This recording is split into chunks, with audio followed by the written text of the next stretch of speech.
What's going on, everybody? Welcome back to Honest and Uneducated, the show where we talk about anything from movies, movie news, video games, comic books, just all sorts of fun stuff like that. We had some big stuff really happen in the world of Star Wars over this past week. I mean, the end of Mandalorian. We're going to be getting into a kind of breakdown and spoiler discussion of that, the season finale of Mandalorian, and kind of give our general thoughts and impressions on where we think the show is going to be going, moving forward. Because granted, they have Disney also announced, I don't know, like 10 plus Star Wars shows coming out, and a couple of them are actually going to be tying into the Mandalorian and everything. So looks like some of that could have been set up at the end, but we'll just have to kind of wait and see. Then we got some Snyder Cut news we're going to break down. There's some Wonder Woman stuff. This is some pretty good stuff, really. So joining me today to go through all this stuff is none other than Rick Metz himself. How you doing today, Rick? I'm doing pretty good. How are you? Man, I'm doing pretty good. I think anybody who's a Star Wars fan, I think for the most part, is doing pretty good right now. Oh, for sure. I'd have to say. Yep. Yeah, we also got a Mr. John Knight here. How you doing, John? I'm good, man. I'm good. I'm kind of riding the high of that last episode. I'm a little scared of the crash that's coming because next Friday when I go to sit down in front of my TV, I'm not going to have that new fix of Mando to get me through the weekend the next week. So. It's true. It's very true, but you know what? We do got WandaVision coming. So true. We don't have to wait too long for that. Then Wonder Woman 84 is coming on Friday. Right. So I mean, we got some. Yeah, we've got Christmas and New Year's. Yeah. I've got some vacation coming. So yeah, everything. Hopefully, we'll get it to WandaVision real quick, and then Yeah. Not to mention, I mean, we've had to go how long? Since we've had good Star Wars, capacity. So I mean, I think waiting a little bit, it's not too bad. No, not too bad. Could definitely be worse. We've all waited. The wait was worth it. Yeah, true for sure. Well, let's get into these first topics. But before we do, guys, do not forget that you can submit topics and questions for the show here just by emailing us at honestanduneducated@gmail.com. That's honestanduneducated@gmail.com. With that down, though, guys, let's get into our first topic. And our first topic here is going to be, like I said, we got some Snyder Cut information. Starting off with one, we got a release date for it. What kind of a release date? We at least have the release month. So it's coming out in March of 2021, and which is a little bit sooner than I expected. Yeah, that's pretty soon. So, like, I'm being a fan of what Snyder's done in the DC universe, for the most part. I'm pretty happy about it coming out that early. I did not expect it to be that soon, just given the amount of the amount of work that seemed to have had to be put into it to get it done. It does seem like it's kind of soon. On top of that, there was some information coming out from Zack himself that he's kind of saying that it could presumably be rated R, which I don't really know how necessary that is. And based on what he even says in this kind of interview, it definitely doesn't seem like it's very necessary to be rated R. It's like Batman says like an F-bomb or two, so I don't really think that's needed in all honesty. And then the other thing that I guess could make it needed was that he goes on to add that like Steppenwolf is just cutting people in half like everywhere, which I'm fine with that. We can keep that in. We can keep that in and get the R rating if we need to. And then he's also working on a remaster of Batman vs Superman to be like re-edited in the IMAX format that is supposed to be dropping prior to the launch of the Snyder Cut of Justice League. So I'm pretty excited about that, in all honesty, because I don't know, I like being able to watch stuff in that format because you lose the black bars, on your big old TVs, and it's just one nice big clean image, and it looks great. And I recently just actually rewatched Batman vs Superman when I got my new TV. For whatever reason, it was one of the movies I decided to go ahead and rewatch. It was the ultimate cut, and I thought it was pretty good. Like I was never one of those people who hated that movie to begin with, but I recognize the problems with the movie for sure. Definitely recognize the problems. And I have my own issues with it, but overall, I like the film. Like I said, I've liked pretty much everything Zack Snyder has done with DC stuff for the most part. Like Man of Steel, incredible. That was movie. Good, Incredible movie. Well, it's definitely it's my favorite DCEU movie or DCU movie, whatever you want to call it, whatever they're trying to call it at this point. They've By never, far, yeah. yeah. There's nothing that's been better. Like, and honestly, surprisingly, I'd say Shazam was probably my second favorite, then Wonder Woman. That's pretty much how I Yeah. keep it. Then after that, you kind of could put whatever you want there. And in all honesty, they're kind of some are better than others. Like, I don't know, but what do you guys think about it coming out and Snyder Cut Justice League coming out in March, and then this possible R rating? You guys got any thoughts on this? I'm surprised it's coming out so soon. Yeah, I wouldn't have expected that. Oh yeah, for sure. Are you excited for it?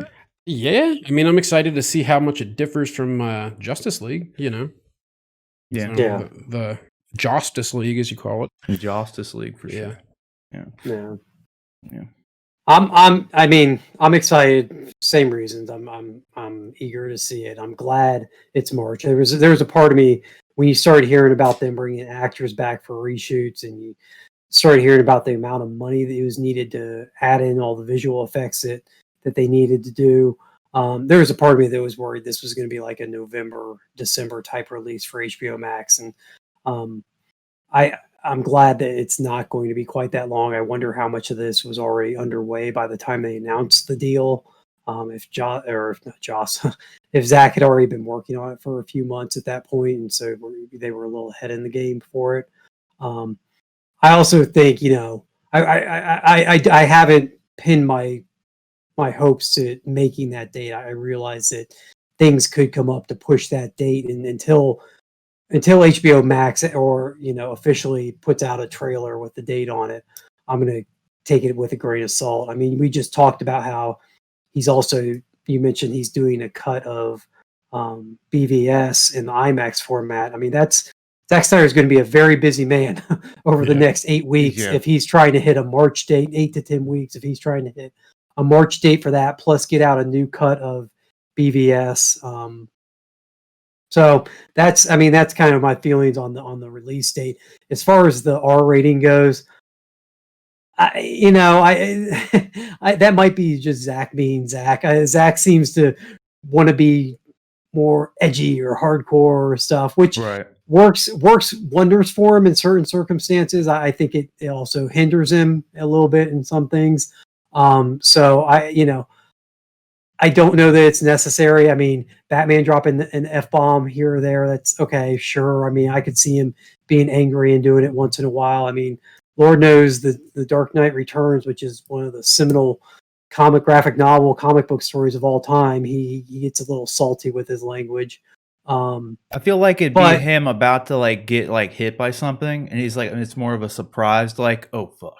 You know what I mean? Well, didn't he do that in BVS? Yeah, but they cut it. But they cut the thing right before he actually says it. Yeah. Sure. I don't know why, but in my head, that's what I'm picturing. Because I just don't picture even Ben Affleck's Batman being like, "Fuck you," F you. I don't see that.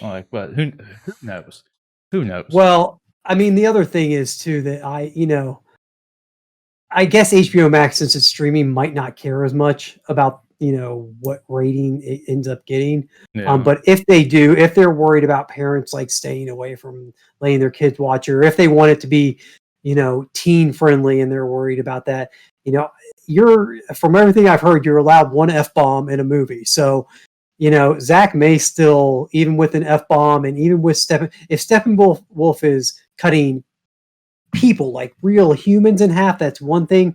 But if he's cutting aliens in half in the battle that takes place years ago, and that's the carnage that Zack's talking about, sometimes they can blur those lines about what constitutes real violence, and they might be able to push the boundaries of a PG-13 with something like that. So again, with both the date and the rating, I'm taking them both with a grain of salt, and we'll see in the coming weeks what gets released officially. Not to mention too, there was another article, it may have been in the same interview that or not, I can't remember, but Zack was mentioning that he was wanting to try to get a theatrical release for the Snyder Cut as well, which I don't know how feasible that even is, just given the state of the theater industry right now. But if anything, if they were actually pushing for that in any capacity, the R rating would, I feel be a detractor at that point. Sure. Because it's why do you want to? It's kind of like the Harley Quinn movie. They made that R rated just for the sake of being R-rated, Yeah. and they just had a couple F-bombs in there, really. Was that and all was it was? Like, That's F-bombs? literally all it was. Just words. Yeah. Like, Yeah. fuck. So it's like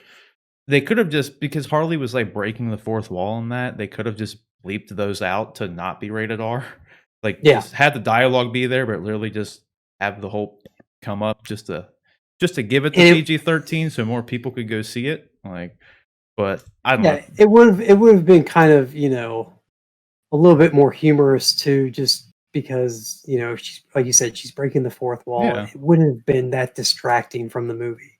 No, So- yeah, and then because that was the one thing with that movie that I don't know. I feel like there's so many like young girls who like look up to Harley Quinn. Like, Yeah. not that she's the greatest role model, but they're No. like fans of the character. So I don't know, if looking up. To There's is the best there's word, a but, like, certain there's a certain empowerment aspect with her. Yeah. She takes things into her hands and handles things. So yeah, I definitely see that. yeah. I mean, there's plenty. Like even just trick or treating wise, like even like this past year. I saw one little girl who was dressed up as Harley Quinn who couldn't have been 5 or 6 years old, and it's like she couldn't go see that movie. Like, Yeah. you know what I mean? So I don't know. I mean, she could if her parents took her to it, but I don't know. Probably would have been disappointed either way, really, because it wasn't the greatest of the DC movies, in all honesty. So R rating didn't really help it all that much. But the question is, guys, what Well- do you think? Or do you got more to add, John? Oh yeah, sorry. I was just No, gonna. you're You good. did when you said something about Snyder really doing the theatrical release. I you know, it may hurt it, but theaters are so starved for content, and it really doesn't look like we're getting anything. Nothing I know of has been announced until like May, I think, is when maybe Widow comes back, and that's one of the Yeah. first big movies. So theaters may welcome Zack's movie into their cineplexes, regardless of what it is, and they may be able to generate. You know, if they could generate another 20 to 30 million off of a limited box office release for a month or two, they may do that just to recoup some of those costs. And Well, even so, although like, then you're taking the exclusivity away from HBO Max, which they're trying to drive. It's that's a whole conundrum. I don't even know how you Yeah. navigate. well, that's why, like, I think in this situation even more, the R rating would hurt the theaters. You know, because there's already so little theaters that are open. The ones that are open, they have to be at half capacity, and then even with them being at half of capacity, people in most places aren't that interested in going out and putting themselves in the situation to begin with. Now, because the pandemic's pretty much the worst it's ever been, so you're having True. less and less and less and less people even willing to go to the theater at this point. So then when you slap this is R rated, you know, kind of more of another hindrance, another obstacle for the viewers, in all honesty, at that point, you know, so it's like you're going to get even less revenue in the theater. Yeah. Like when it really comes down to it, because you're segregating the market even more than it needs to be. Not that like any other time it wouldn't be a problem. Like Joker was R-rated, made $1 billion. Different time, but like, and then the Deadpool movies R-rated, make almost $1 billion. But it's just in this situation, when you're looking at actually trying to get like revenue from it, put in an unnecessary quote unquote rated like R rating on it, I just feel like it's a detractor more, especially just because like the movie, I haven't seen the Snyder Cut of Justice League, but I don't feel like there's any way it possibly needs an R rating for the story Yeah. to be like told. It Yeah. just doesn't. I haven't seen it, but I mean, You I've wouldn't seen think plenty. so. Do it. I said you wouldn't think so. I mean, like with a movie like that, it's not. I mean, I've seen almost everything that DC has ever made in any capacity, and like most of it's not R rated. So No. this definitely doesn't need to be R rated. As much as I would love like to see the R rated version of like everything, I'd love to have R rated versions of literally everything. Like I think Star Wars. yeah, like R rated Star Wars. That's what the I don't know if you guys have ever watched like Corridor Crew. They do like the VFX artists react, and, Yeah. like that kind of thing. I watched it with you. Good channel, go check it out. Corridor Crew on YouTube. And but anyway, they make their VFX artists themselves, and they made like an R-rated MCU like thing, like a little short thing where they took scenes from the MCU with like Cap throwing his shield, for instance, and when it just hits somebody and bounces off, like in reality, it would have cut them in half given the terminal velocity it's going. So they would like actually VFX that in and make that happen. They did that with Star Wars too. They did, yeah. Yeah, where it was So- like super gory when somebody would get shot or something. Yeah, exactly. And it's I would like to see that. Like, it's fun to see, especially when it's more. I mean, it's more accurate, really. Yeah. Like, I mean, if I you, mean, it is. you know what I mean. It's obviously though, and it goes to show, like, kind of like leans more to my point of where it's definitely not necessary. Like, we know when Cap throws a shield at somebody, it should cut them in half, but you don't have to make it cut them in half. No. You know, that's like in Christopher Nolan's Batman movies; they just don't show any blood. People get shot, nothing happens. You know, and it's Yeah. like that's how it's a very, which is also another thing about the MPA because it's like you can have a ton of violence, but as soon as you show blood, that's like too much, guys. Or You if you, could Star Wars with Revenge of the Sith. Or is that what about Sith? like that? When Anakin gets burnt in that movie, he Yeah. looks like shit. Like it's Toasted. bloody and it's Yeah. gory and it's gross. Like that was what rated PG-13. Yeah. PG-13. Well, it's always that's what I'm saying. They play the thing fast and loose because that's like one shot, and that's the only shot that's like it. It's kind of like you can have one F-bomb. Yeah. And like a PG and still keeps PG-13. If you have one scene that's a little questionable, then like at the beginning of Endgame, Thor decapitates Thanos. It's just that one shot though. And like Yeah. you don't actually like See it. see it. It's just real quick camera cut, but like you see it happen. Like you see his body roll over and stuff. Like you see enough of it to know like the dude just got his head cut off. But it's just that one scene so they can keep the rating, you know. I don't know. This kind of went off into a whole MPA discussion. But either way, it's all relevant information in some capacity. But guys, let us know what you think about this news. Zack Snyder's Snyder Cut's coming out in March. Do you think it's going to keep that release date? Do you think it's going to be rated R? Do you think it needs to be rated R? What? I mean, I'm interested in seeing it rated R. So, like I said, I don't really think it needs to be, but I'm totally fine with it coming out as a rated R thing because I guess seeing Steppenwolf cut people in half is going to be fun in some capacity. I don't know if that's kind of morbid or what, but either way, let us know what you think down in the comment section below. All right, guys, so our next topic is going to keep us in the world of the DCEU, but it's going to kind of take us over into international waters as Wonder Woman, as we all know, is coming out. Wonder Woman 84 is coming out on HBO Max in the States on December 25th. And it's going to be released also, day and date release in theaters and on HBO Max. But obviously in the States and across the world, in a lot of cases, a lot of theaters aren't open. But in international markets, Wonder Woman 84 has already, hit theaters. So people have been able to go see it. Reviews are up and the reviews are still standing pretty strong. So that's good to hear. But as far as the financial aspect of it goes, it's not performing all that well, which to no real surprise, really. Yeah, that's true. Yeah, I mean, I'm not surprised. I thought at first when I saw that it's internationally, just I guess quote unquote worldwide to some capacity, you could say as it stands now. Again, it hasn't released in the U.S. yet, but it's made about 38.5 million.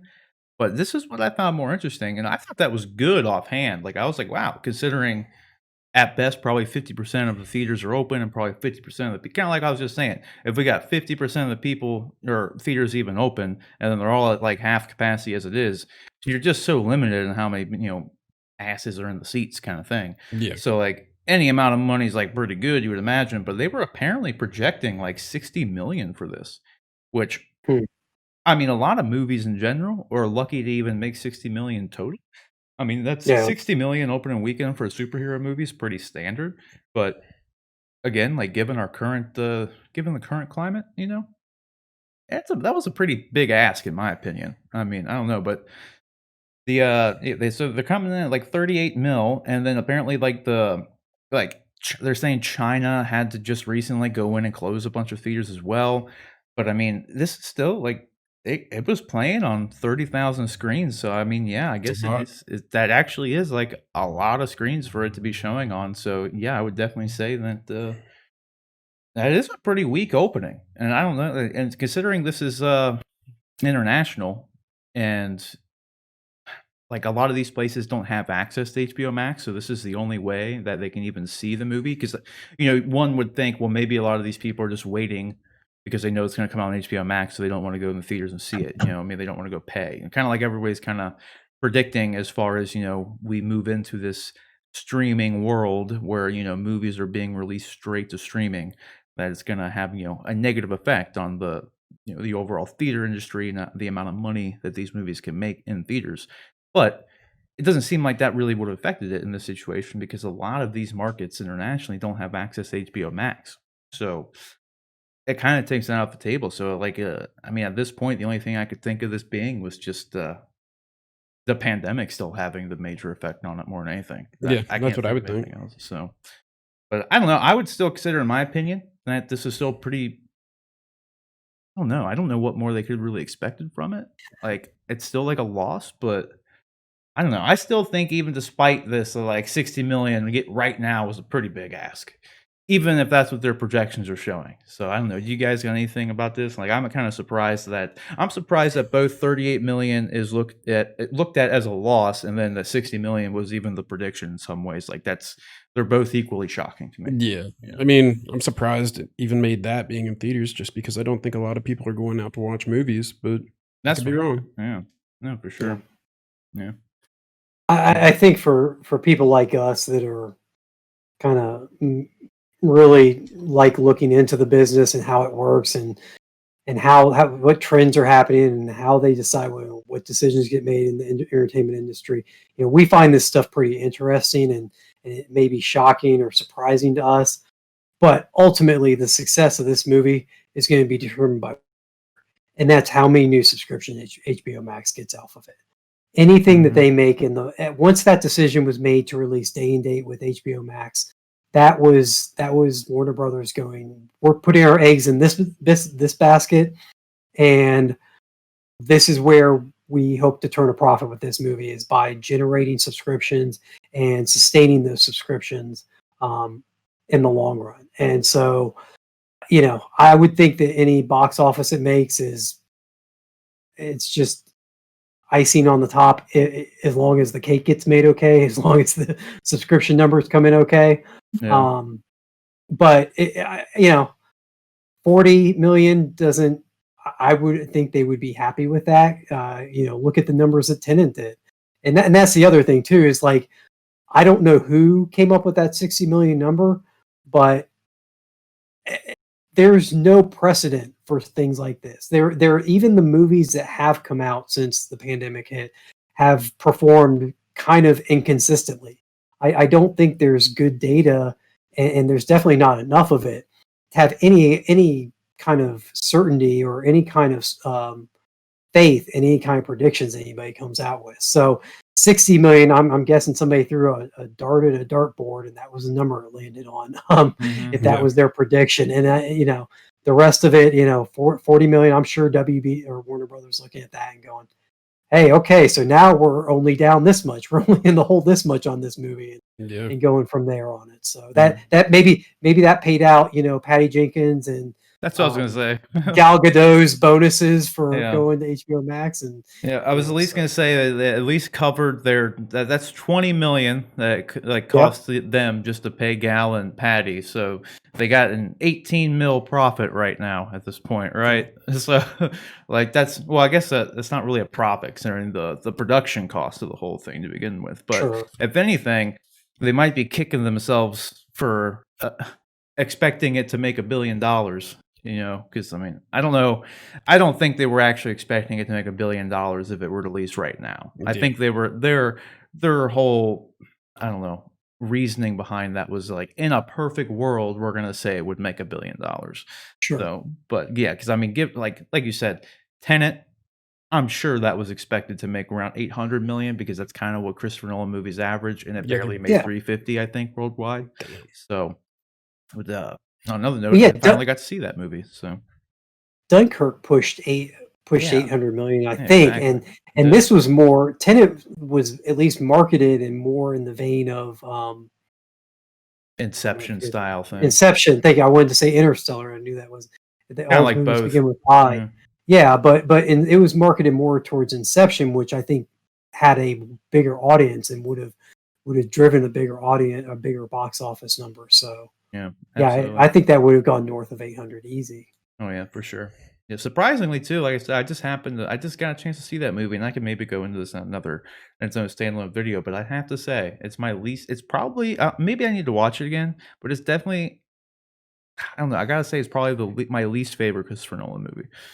I mean, You gotta watch it I again so you can hear what happened, right? No, I watched it with subtitles, Yeah. and I'm telling you, like, I will say there are scenes, I'm not even kidding, there are scenes that if there weren't subtitles, you wouldn't even know someone was actually talking. Because, like, The I dialogue. like, literally, like, there's this one like, scene thing in particular where Robert Pattinson's character is walking with another character, but the character who is actually speaking is in front of him, so you don't see the person's mouth moving at all. And if there weren't subtitles there, I literally wouldn't have known the man was talking because, like, you can't Christopher see his mouth Nolan- moving, and I couldn't hear anything. It's just they're just walking, but like, nope, subtitles were down there, so I was like, oh, okay. It's not like all of his movies are though. Like the action scenes are over the top loud, but anything outside of that, it's like Oh, I know. it's like people are whispering. Ever since Batman Begins is like when that started happening. Yeah. Like, I don't know what it is, but like this one was the worst for it though. Like, I will say, like, the people like who had complaints about it seeing it in theaters, like, I gotta back them up because I had the same experience. So like, I was glad in some ways that like I was able to watch it at home with subtitles because at least I didn't technically have the problem because like everyone who went to see it in theater, they were just lost. Like, they didn't know like what was going on. So I know, but that's a story for another day. But guys, what do you think about Wonder Woman only coming up with a mere $40 million? I mean, it seems typically would be a lot of money for an opening weekend, but I guess obviously given this being a superhero movie, I don't know, given the current climate and everything, all that, these unprecedented times we're in right now, would you consider this a loss, or are you kind of like us, where in the end, Warner Brothers is more, expecting the HBO Max subscriptions to be their biggest benefit from this movie's release at this point anyway? So I don't know. Let us know what you guys think about this down in the comments section below.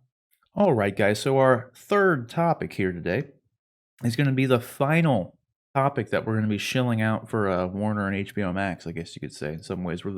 I was just saying kind of off camera that we're the least paid shills for Warner Media and HBO Max. So we're expecting those checks in the mail at any point in time for all this advertising we're doing for you guys.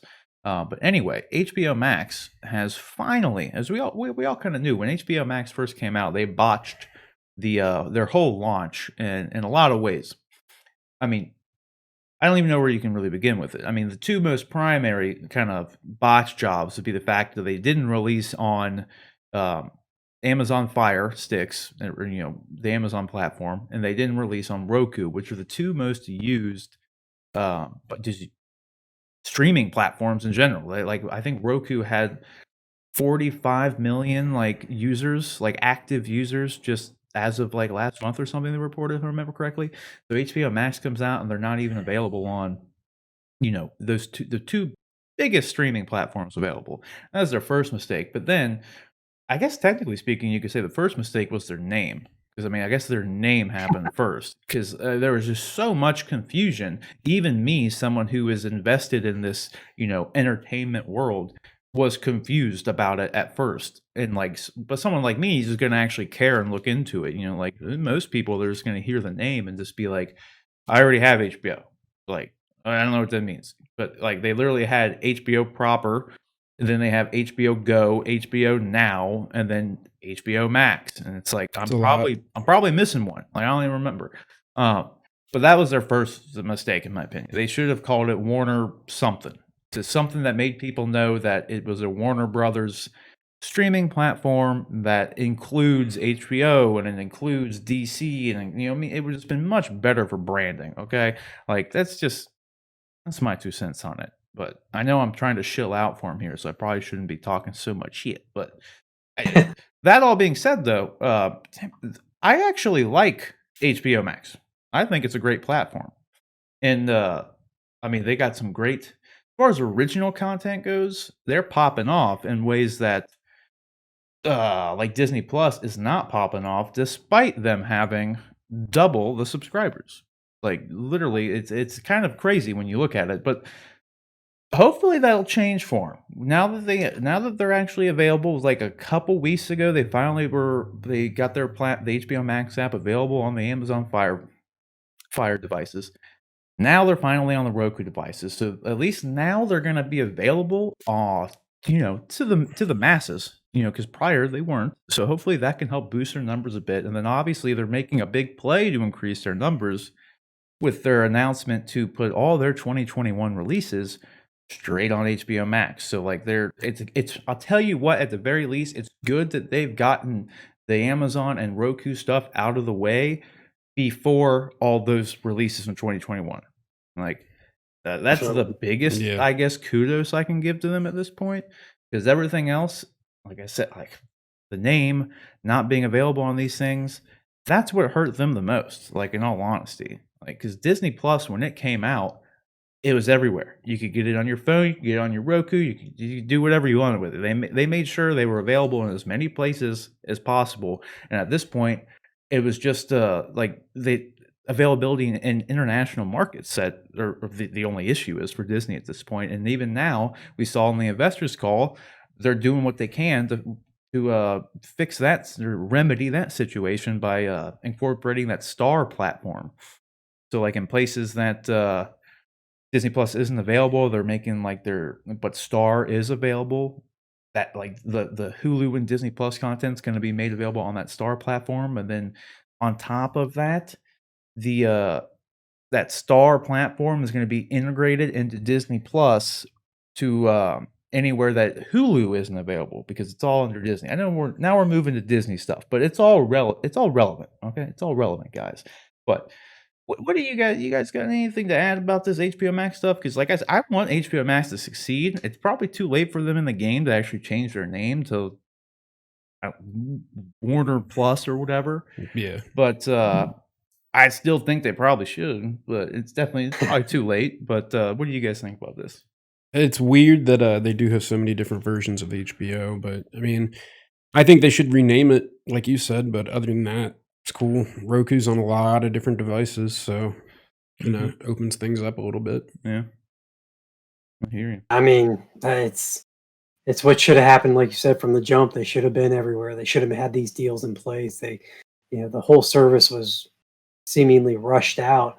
Although you made an excellent point about their original content is popping off. I mean, they got a ton of really good original content. They've got good back content too. I think even at the higher price point, I mean, it's over twice what it costs for a new Disney Plus subscription Right now.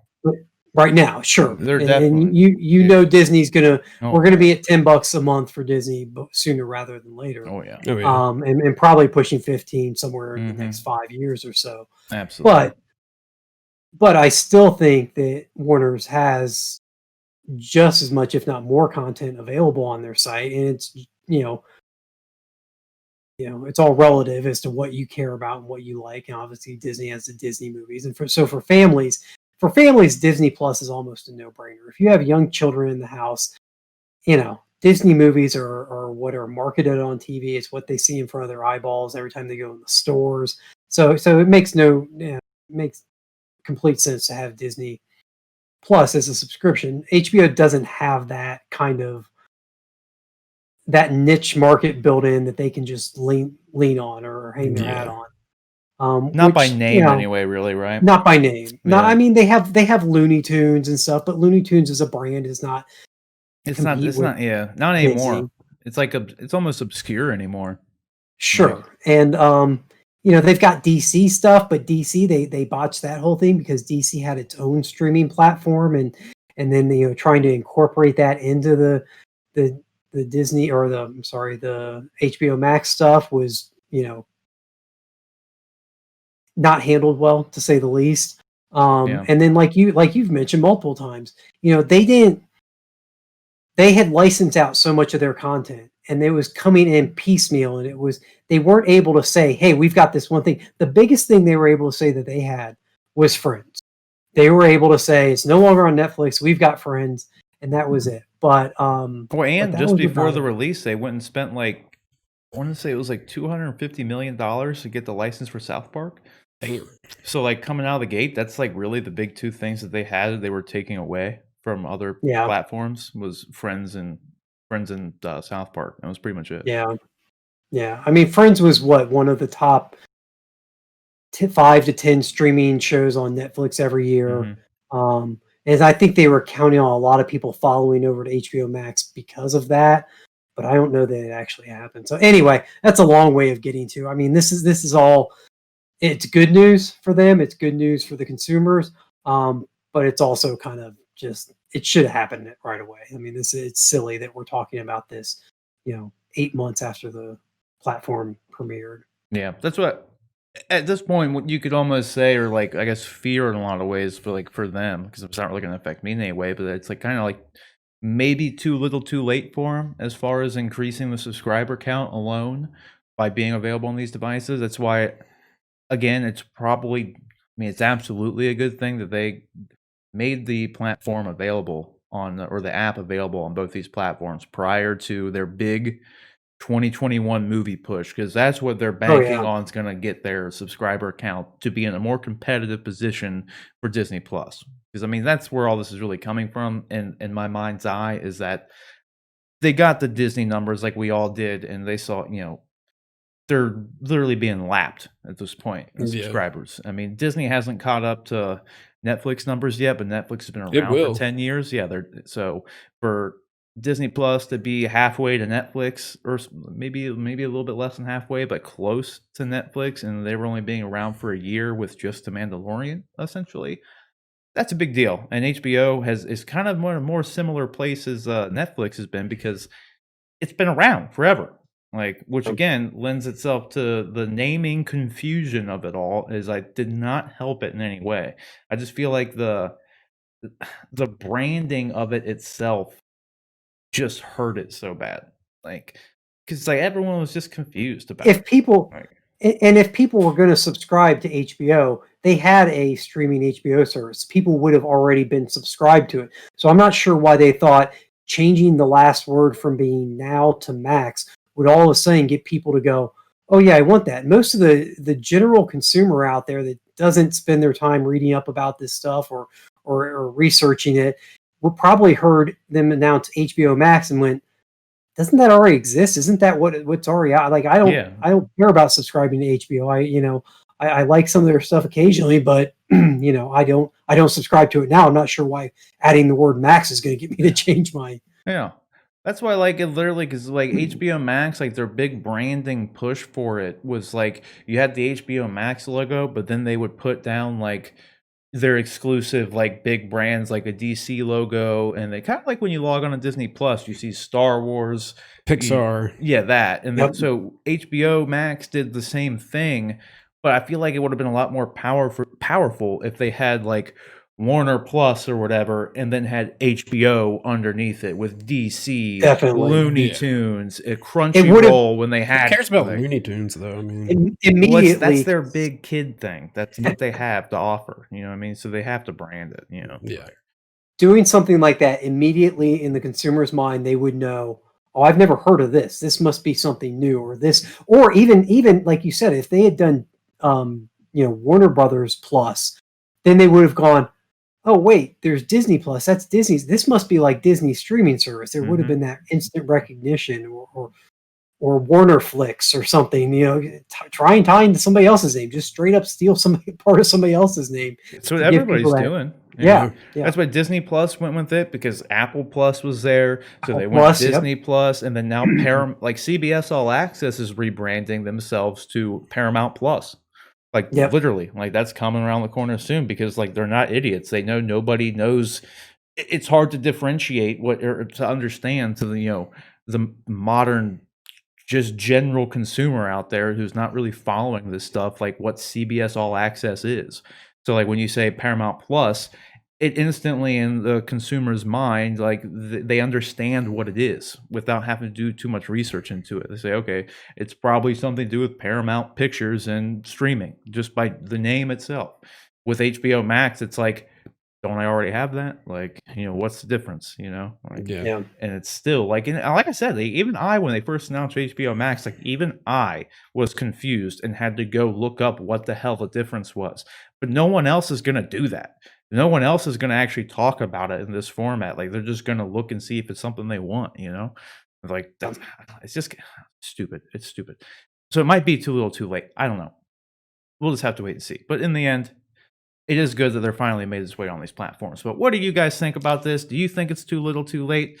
Do you think they should just, You think they should just change their name? Do you think it'd be better for them, even this late in the game, just to rebrand to Warner Plus or Warner? I don't know what it would be. I guess that's the other unfortunate problem, is that like they don't have a good name for it, like a plus, like Warner Brothers Plus, because they're not even Warner Brothers anymore. It's Warner Media. They've already renamed Warner Brothers to Warner Media after AT&T bought them. So like I don't know, like do you guys even just a quick hypothesis on what a freaking name could be? Because as I'm thinking about it, I can't even think of one.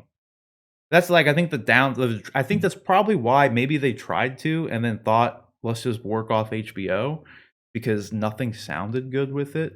Because I mean, Warner Plus doesn't indicate to the like consumer that it's Warner Brothers Pictures because they just changed Warner Brothers Pictures so they couldn't use it anymore. Just Warner Media. what Yeah. what did they changed Warner Brothers Pictures, so they dropped the brothers off of it, the word brothers.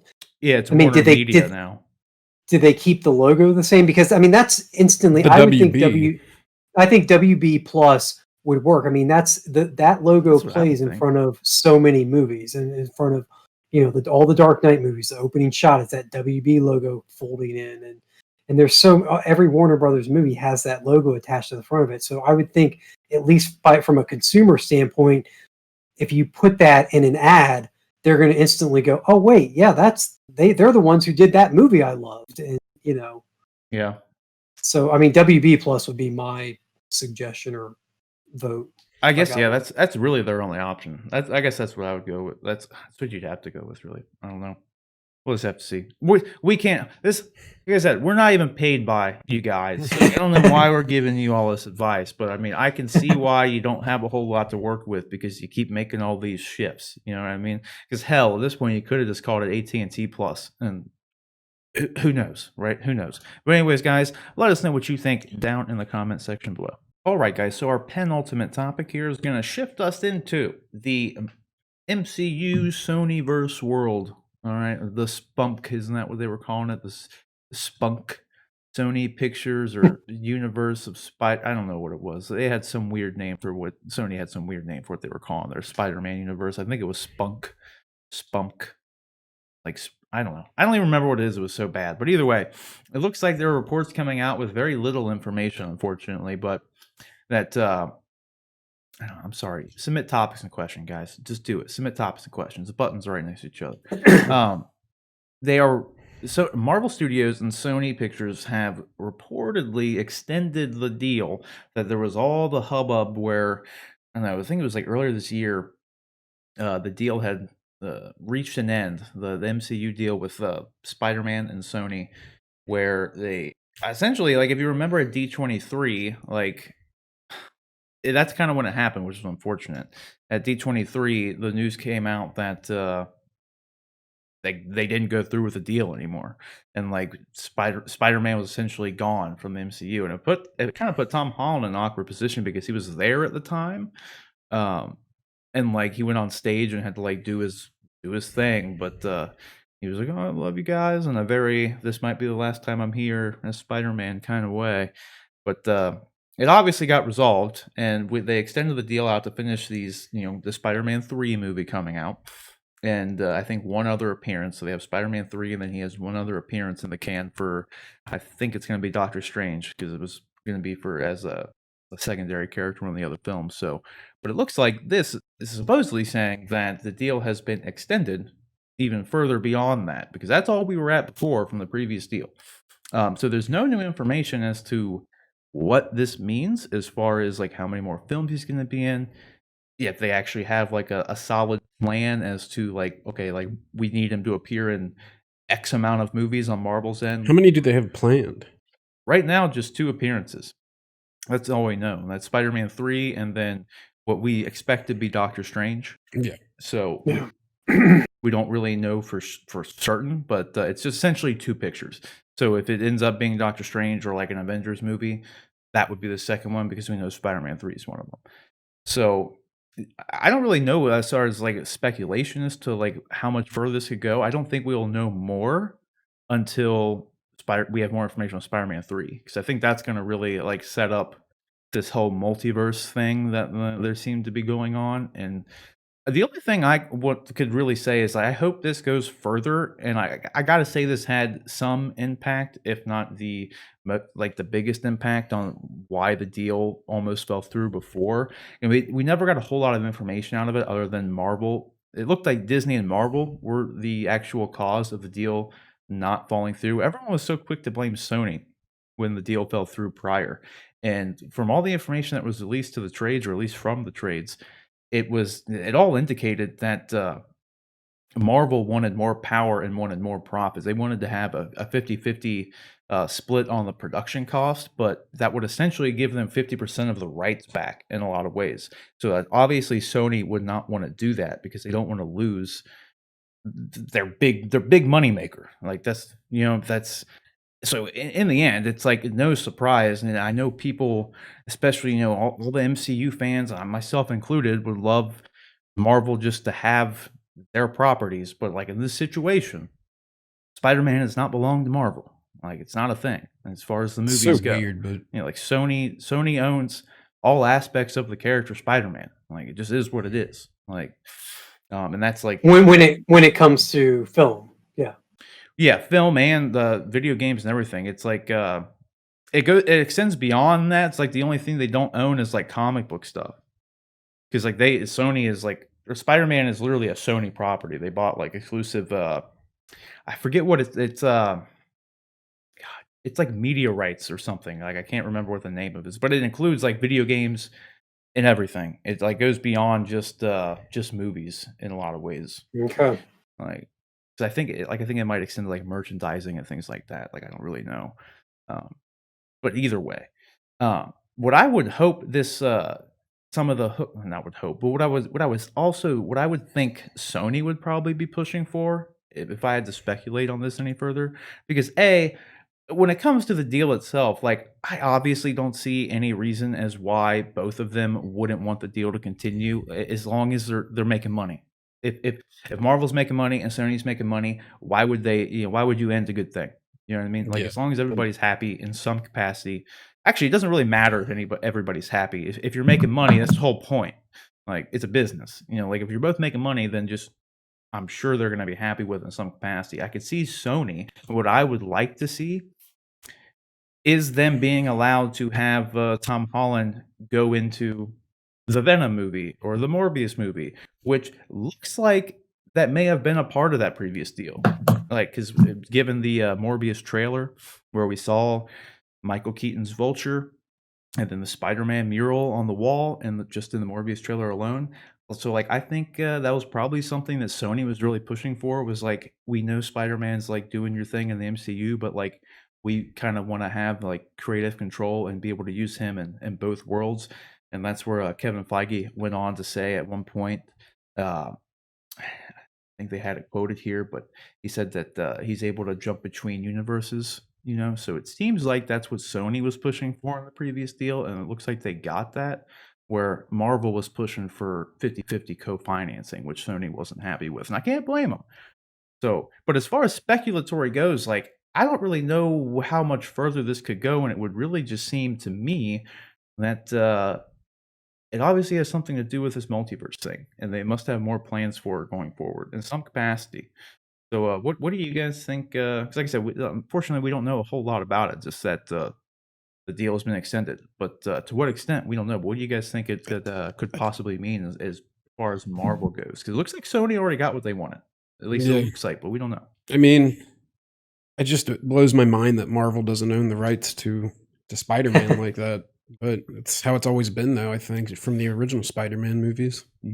Yeah. Yep. Because back in the day, Marvel that- went bankrupt, and that's why Yep. Fox owned X-Men, Yeah, Fantastic Four. They had to sell off a lot of their properties. So they sold off Hulk, X-Men, Fantastic Four, and Spider-Man, most notably. I might be missing something, but those are the big ones. But yeah, it's been like that. Until now, Spider-Man is the only one that they still don't have, and they're never going to have him back as long as Sony's in business. yeah. Like, Sure. like, because everyone always says, like, why doesn't they just buy it? Like, he's not for sale. It's worth too much. Yeah, like it doesn't matter how much money Disney would have and offer Sony. Like, he's not for sale. Like, you know what I mean? It's just how it works. Like it's Yeah. just too Just like much of a it's too much for Sony. It's a big property for them. Yeah, just like Disney would never sell Star Wars now that they have the rights Yeah. to it. These companies don't sell IPs. They just don't, because it's not just a matter of how much they can make off of it now. It's all the future profits the untold future profits that they can make off of stuff. So something that's down right now may be the hottest thing in the world in 10 years, and you don't know how to accurately value that or place a price tag on that. So they just don't sell them off. Yeah. Well, it's like too, like a lot of things you can't really account for, like merchandising goes. Yeah. Like, you know how much money like Disney now makes on just like Star Wars merchandising alone. Now that Oh, they yeah. have it, you know what I mean? So it's like Sure. in a lot of consumers' minds, like even if like the Spider-Man movies were like bombing at the box office and stuff, it's like if Sony is also getting merchandising from Spider-Man, yeah, like that's where no like toys and all that stuff. They make almost more money from that, if not always more money from that stuff than they do on a movie here and there. You know what I mean? And then just like in Sony's situation, being able to produce those amazing Spider-Man games is too much of a coup for them. Like, because that's a big deal for them and their PlayStation platform. So it's like the Spider-Man character alone has really helped Sony out in a lot of ways that a lot of people might not really know. Like, Yeah. because like Sony's been one of those companies who has been kind of like Marvel was back in the day, where like their profits have been down in a lot of cases. And not that like Spider-Man's been the saving grace, but he's played a big role in keeping them afloat. Like there's really no denying that. So Yeah. but what do you guys think what do you think this means, if you had to speculate though, as far as the plans going forward in Marvel? Do you think that like obviously they're gonna make him more of a central figure in like an Avengers kind of thing, or just more of a central key component of the MCU? Because really, as it stands now, he hasn't really been a big part of like the MCU. Like he's been there, but he hasn't He's been been pretty major.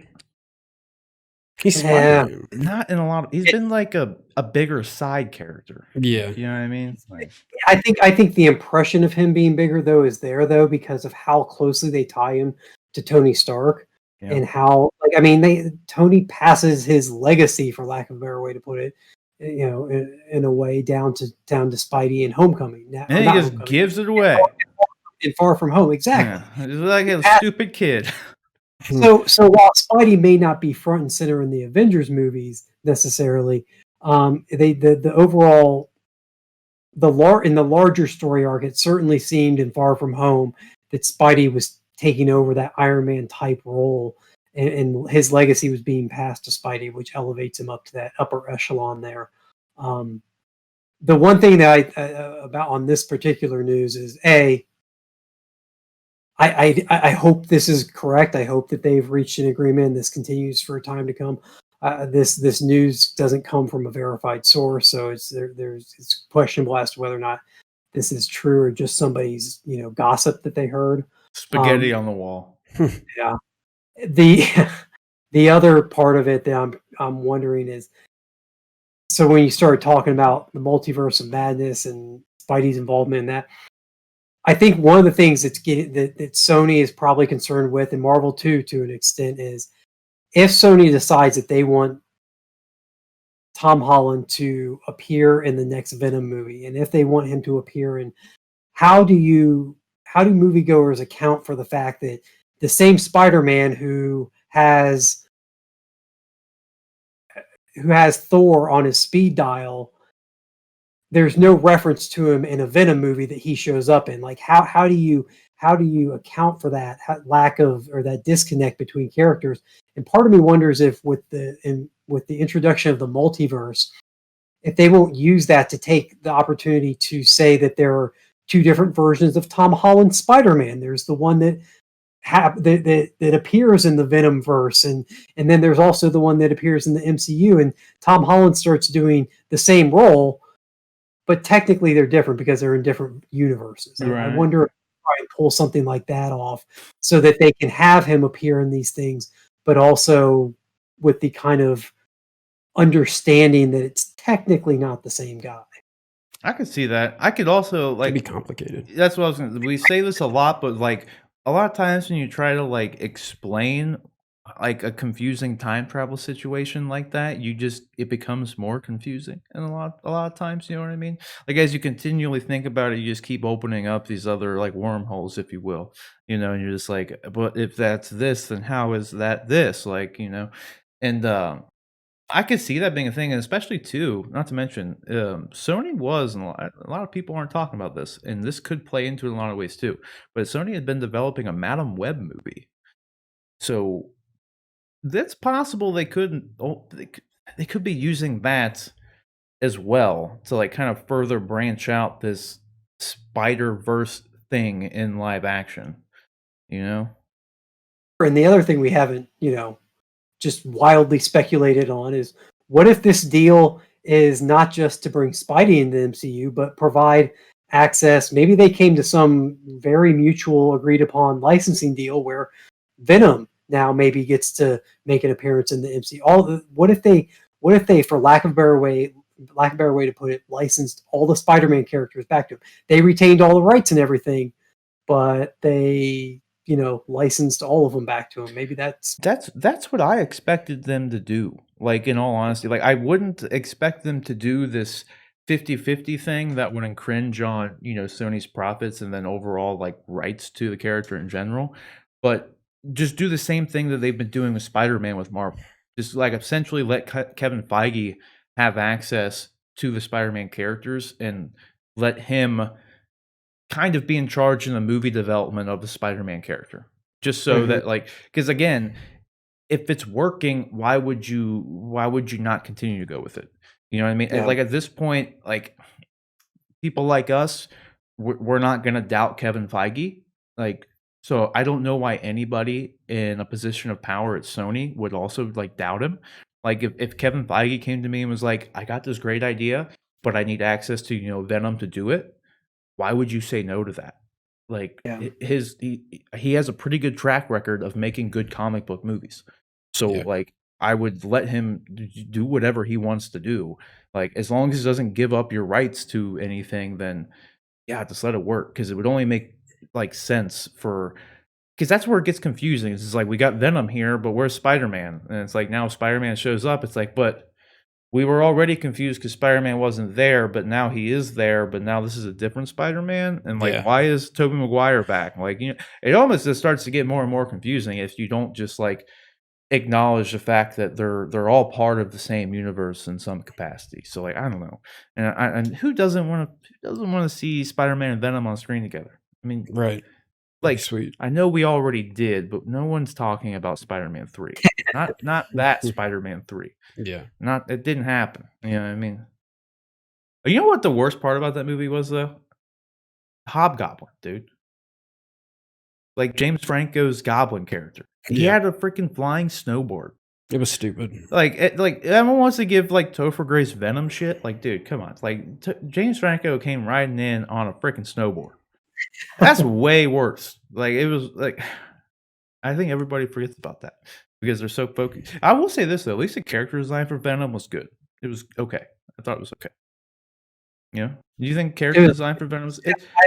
I just the wrong. As a Spider-Man comic book reader, and even the Spider-Man animated show back in the day. I mean, Eddie Brock was a kind of a meathead, a big huge buff guy, and so when you get Topher Grace, I understand they're trying to play off the opposite. He's the opposite of Peter Parker, so you make them the same, but then they're the same. They're the opposite sides of the same coin type deal. Like you get the yin into his yang. I get all that, but that's not what it was in the comics. That's not the idea that at least a lot of Spidey fans had going into it. A lot of those people who were clamoring to see Venom were clamoring to see the Venom that they knew, and that's not what they got with that movie. So I understand what you're saying about he's not necessarily the worst part of that movie. He stuck out like a sore thumb in that movie because of that. Yeah. He's not the best part either, obviously. You know what I mean? Honestly, too, let's be real here. There's a lot of bad. Like we had Emo Peter, which was arguably the worst part of that movie. Oh yeah. Like, come on. Like the dancing and I think it's like the emo Peter stuff, then the snowboard stuff, and then the Venom stuff. I think it's the third worst is Venom's just existence in that movie and how it was done. But I think honestly, even though the other ones are smaller, like little things, so like I can see why people would be more upset about the Venom thing. But at the same time, like when you just really look at it for what it is, like those other things were way worse, in my opinion. Mhm. Like just the fact that they even happened. But either way, that's pretty much all I have for this, guys. You guys got any other speculatory things on the Spider-Man stuff before we go off on the Spider-Man tangent? Because we already tangent. I thought this was going to be a 5-minute thing. Like, oh, yeah, the deal's here. We're going on for 20 minutes on this. So, all right, guys, let us know what you think about this, the possibility of the Spider-Man MCU, Sony deal being extended further, and let us know what you think it kind of means for the MCU and the Sony, Spider-Verse that they have going on going forward. Do you think it's just going to mean Spider-Man, Tom Holland Spider-Man is going to be playing more of a key role in the MCU movies, or do you think it's going to have something more to do with, like we kind of said, like Kevin Feige and the MCU having more access and kind of at least creative control over the other Spider-Man characters, like a Morbius, Venom, that kind of thing. Let us know what you think down in the comment section below. All right, guys, so this is our final topic here today. It's going to be a spoiler-filled discussion of The Mandalorian Season 2, Episode 8, the finale, Chapter 16, The Rescue. So if you haven't seen it, that's your warning. This is going to be spoiler-filled. We're going to break down the entire episode, kind of from start to finish, give kind of our thoughts and predictions on where the show is going to continue based on where it leaves off, and yeah, it's gonna be fun. So let's get right into it here. Final warning, spoiler filled. So trust me, if you haven't seen it, you got to watch it first. Turn it off. Turn us off. Yeah. Go watch it. Then come Yeah. back and watch Right. it. Yes, and literally more than most situations, like normally, because I have a lot of people, they're like, "Oh, it's just I'm fine with the spoilers." No, like in this situation, go watch it. Then go watch spoiler stuff. Like I assure you, like that's it. That's the warning. We So have there your we- own best at our Yeah, absolutely. So we got the rescue here, which obviously on the last episode, Baby Yoda was taken by Moff Gideon, by the Dark Troopers and all that stuff. So now Mando is getting a squad together, to go get him back. That's where we're at, pretty much. As it starts, everything starts up. So, which we got this great opening shot here with an opening chase scene, if you will, with the Slave One, A Lambda class shuttle. and with the Lambda class shuttle, which is always used to transport a high level of importance Imperials. Imperial officers or of the like, things like that. So on this cruiser in particular, the that doctor guy was being transported there, and it was confirmed that he was a clone scientist in the episode. Yeah. So we all kind of knew that, but it technically speaking wasn't actually confirmed until this. So the Slave One was chasing him down. She hits him with an ion, grenade or ion blast. It was something that disabled the ship's electronics. If you're playing Squadrons, you know all about it. Or at least you know how it impacts your ship and everything, at least. And we got a nice scene here though between this imp and Gina Carano's character, because it just kind of flushed that out a little bit more. Like that guy was actually on the Death Star when they blew up Alderaan. Yeah. And we have heard in other previous episodes of Mandalorian that she was from Alderaan. Yeah. So that was a good little scene there, and obviously we had our classic stalemate standoff here, where the guy held the hostage, and then your hero or protagonist, or sometimes the villain, who's got the opposing gun up, just gives the old little headshot there. And so she took the dude out point blank here, which again, kind of like we were talking about at the beginning of the show, like R-rated stuff, but you get that one thing. Like, I guess you don't see anything, but he gets shot right in the face. Yeah. Well, that happens. But just before that, he assassinated his dude with him, his co-pilot. The other interesting thing I thought about that scene, like you said, it was fleshing out her backstory and his backstory a little more. Was they gave you a glimpse at the Imperial thinking behind what they do and how they justify what they do. They viewed that her planet and her people as terrorists. Yeah, And all so the they were exactly. The rebels is a terrorist squad. very interesting, way to phrase that. No, So, yeah. exactly, and that's why too with like things like that. That is why I like and I want to see the what's his name? The Cassian Andor show, and like Yeah. what I liked most about like Rogue One was not just that Darth Vader scene like everybody did, but like you Seeing got to the see in the opening act like it was actually like a war movie. You know what I mean? yeah, Like you saw that the rebels had to get their hands dirty. You know, like Cassian literally had to kill his informant just to get away from the Imperials there, and like that's interesting. You know what I mean? Like it's not.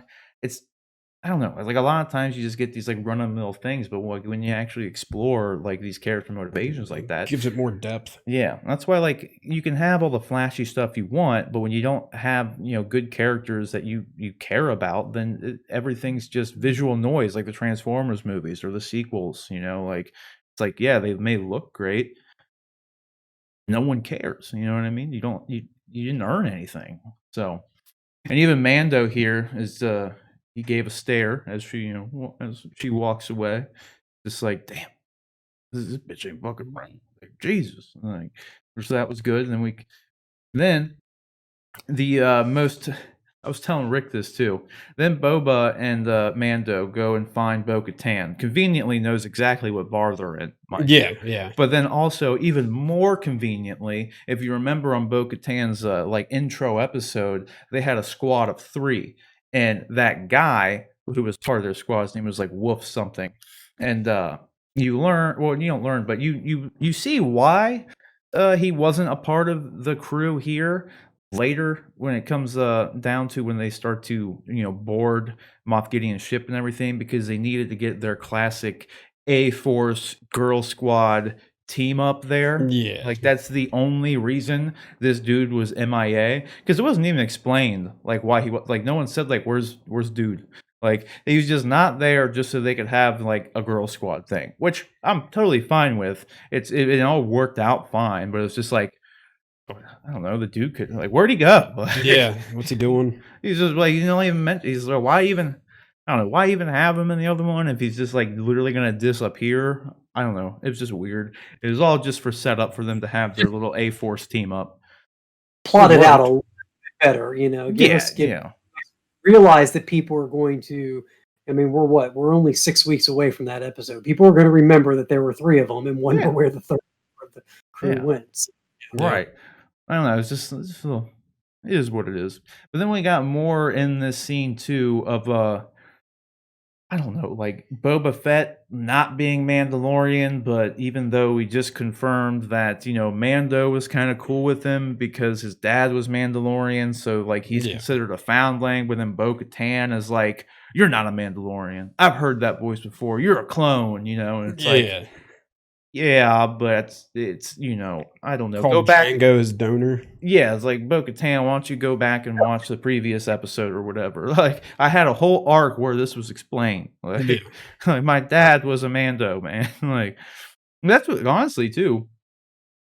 Interestingly enough, this is kind of like a side, I don't know, speculatory thing.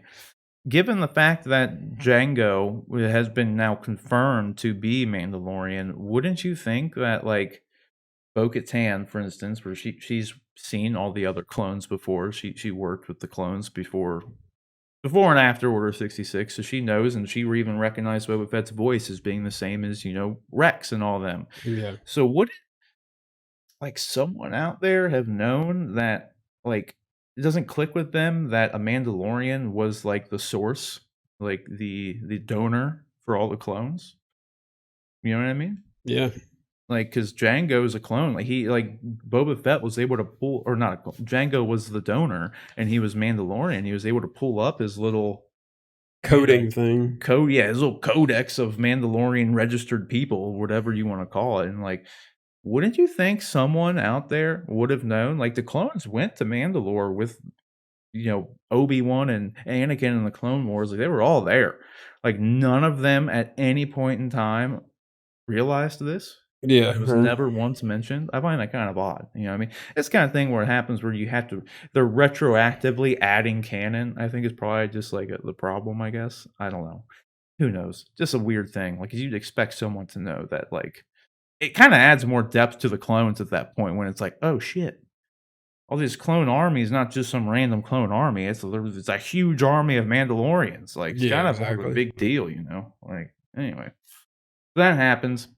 They have their little dispute here, and I don't know why the dispute happens. It's just such a like dumb little scene in all Really honesty, is, where yeah. it's just like, yeah, you're not a Mandalorian, but it's kind of like it's They get useless. fight. It's classic genre television and Yeah. filmmaking, Mm. where you have the two good guys meet and they are contentious with each other and they have a quick little fight just so you can see they're both badasses. And Yeah, then you for move all of 2 seconds. This it's just one of those things where it wasn't really needed. And I almost feel like it was one of the like they have this like Sasha Banks WWE wrestler just like there, and so it's like, well, we got to have her fighting somebody. Yeah, right. Because like let's just have her fight Boba Fett. Real I quick. really don't care for her character all that much. Yeah, she's kind of like I don't think she's like the greatest actress. no, yeah, I was gonna say like Gina Carano. Like they're not the greatest thespians. Yeah. So like they're. It just depends on what they have to do, but like yeah, her job has pretty much been to like look tough. Yeah. Yeah. Like that's it. Yeah, Fight. it's just like you just look tough, and it's like again where it's like we just have to have her fighting somebody. She's always got this look like That one, Well, they even mentioned like sidekicks, like she plays Right. the sidekick to mm-hmm. Bo-Katan's character. So It is what it is. It's a small scene, kind of a useless scene in a lot of ways, at least with the fight stuff. And then, like, if anything, like again, what brings up more questions with the whole Boba Fett origin thing? Because even in the same show, a couple episodes ago, it's like we were confirmed that he's like a Mandalorian, but now the presumed leader of Mandalore is like questioning his heritage now, and it's like okay, I think people just want an answer. Like, is Right. Boba Fett a Mandalorian or not? Like, Right. you know. But anyway, they obviously all reconcile their differences, hop back into the Slave One. They have Boba Fett. They essentially created a version where Boba Fett's chasing down the Lambda Lambda. Lambda cruiser with Bo-Katan and crew on board, and they're just staging like a coup towards Gideon's ship for them being the people in the cruiser to call a distress signal that they're under attack. Boba Fett's chasing them down, quote unquote, and they were able to get into the ship and guns ablazing, which was kind of nice to see. It wasn't too much of a fight, really, but like shortly after this, they Gideon launched TIE fighters, so it's always nice to see Slave Boba One Fett, and TIE fighters F and those things up. yeah, but like literally, like with no effort at all, Slave One took him out. Like Boba and Slave One just took him out with his that little cannon on the bottom. Just turns around and starts shooting Yeah. behind him.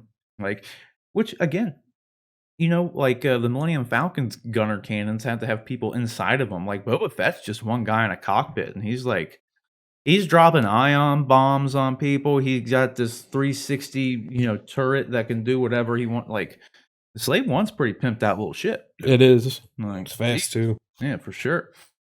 Goofy looking design. Oh, for sure. Like, it literally looks like one of those droid tanks from the prequels with a jet put underneath it. It does. Like, but anyway, they get on there. Here's the first shot of the A-Force that we get.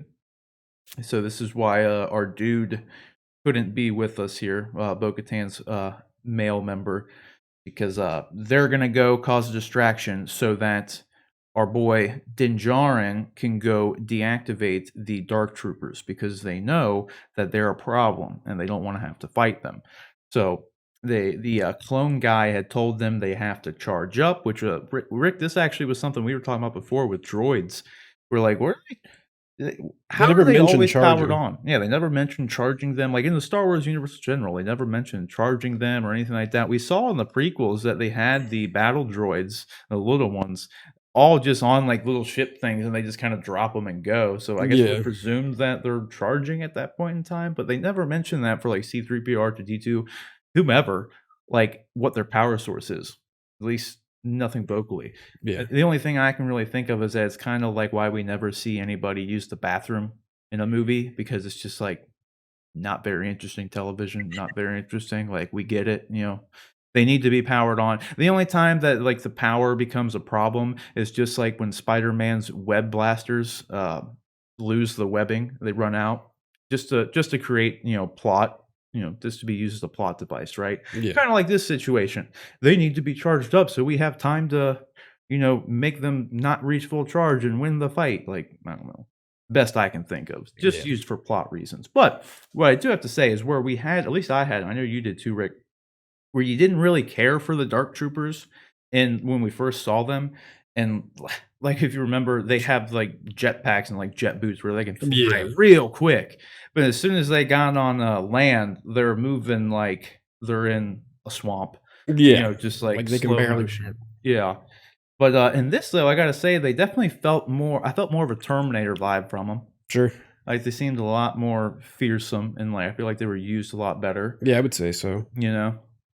At least they got that kind of more menacing. Din vibe getting from 'em. punched in the head a lot. Exactly, and this was a cool scene though too. So he gets there to where they're being charged up and whatnot.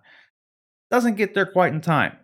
Gideon had already gave the order to release them, so like they start coming out the door as soon as he gets there. But one of them gets out, and in this scene, the dude's just wailing on Mando's face. But it's if you're paying attention, it was actually pretty cool because you saw like it's a Beskar, so it wasn't breaking, but he was literally being dented into the wall.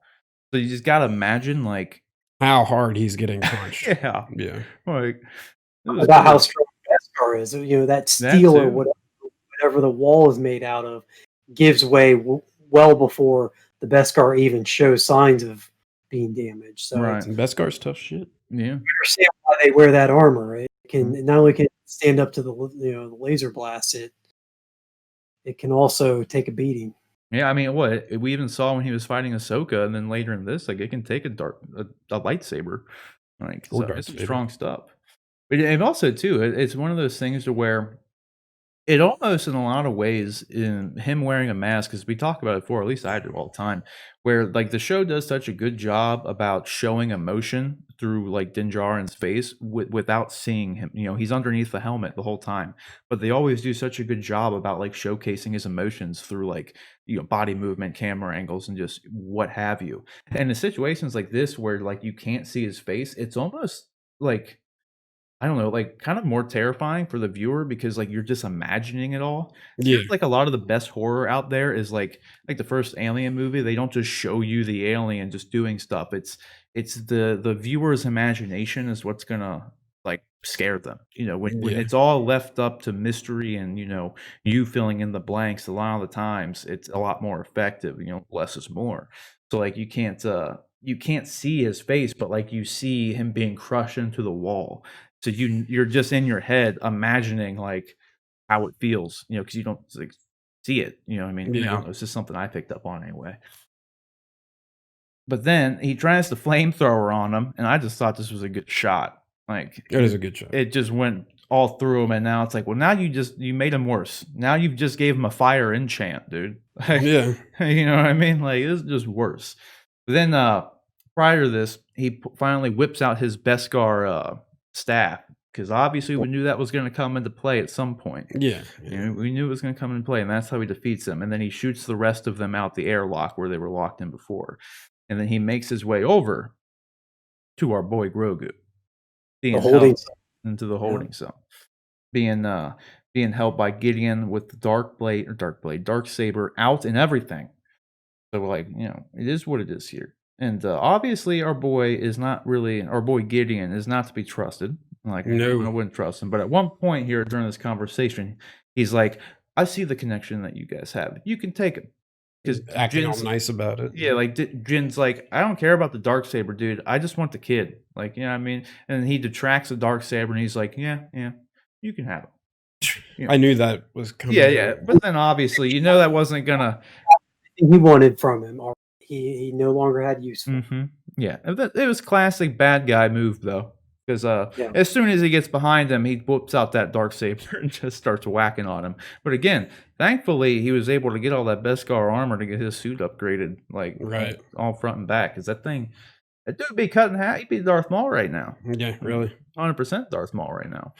But then here again, we get to see where the Beskar is strong, but it's heating up when Yeah. the sabers stay on for too long. It's going to be It's like red the hot. blast doors in the prequels with Obi-Wan, or not Obi-Wan, but Qui-Gon, Yeah. just melting through. Like, I feel like if they struggle enough with it, the Beskar ain't going to hold up to a lightsaber or dark. Still does a pretty good job.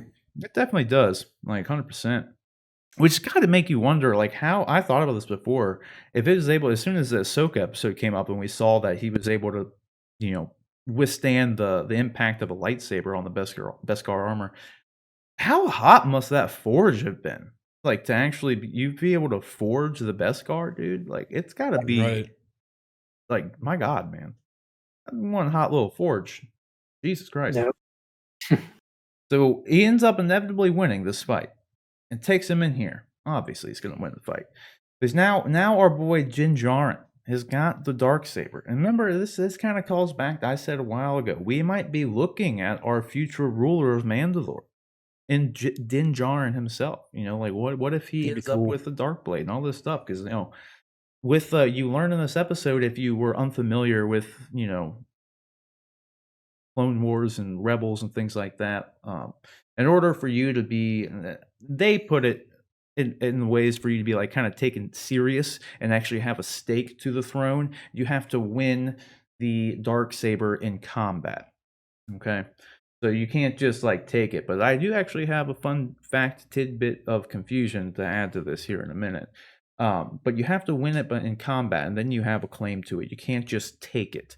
So that's what creates this drama here between Bo-Katan and our boy Din Djarin, because now he's wielding the Darkblade. He beat Gideon. That's why Bo-Katan kept saying, like, Gideon's mine. I need Gideon. Like, yeah. Because she needed to beat him in combat. She knew that, but it wasn't. And he just did. Yeah, and he just did. So it's like, which honestly, too, if you wanted to, I don't know. One, our boy Mando seems to not know anything about Mandalore and all that. Yeah, really.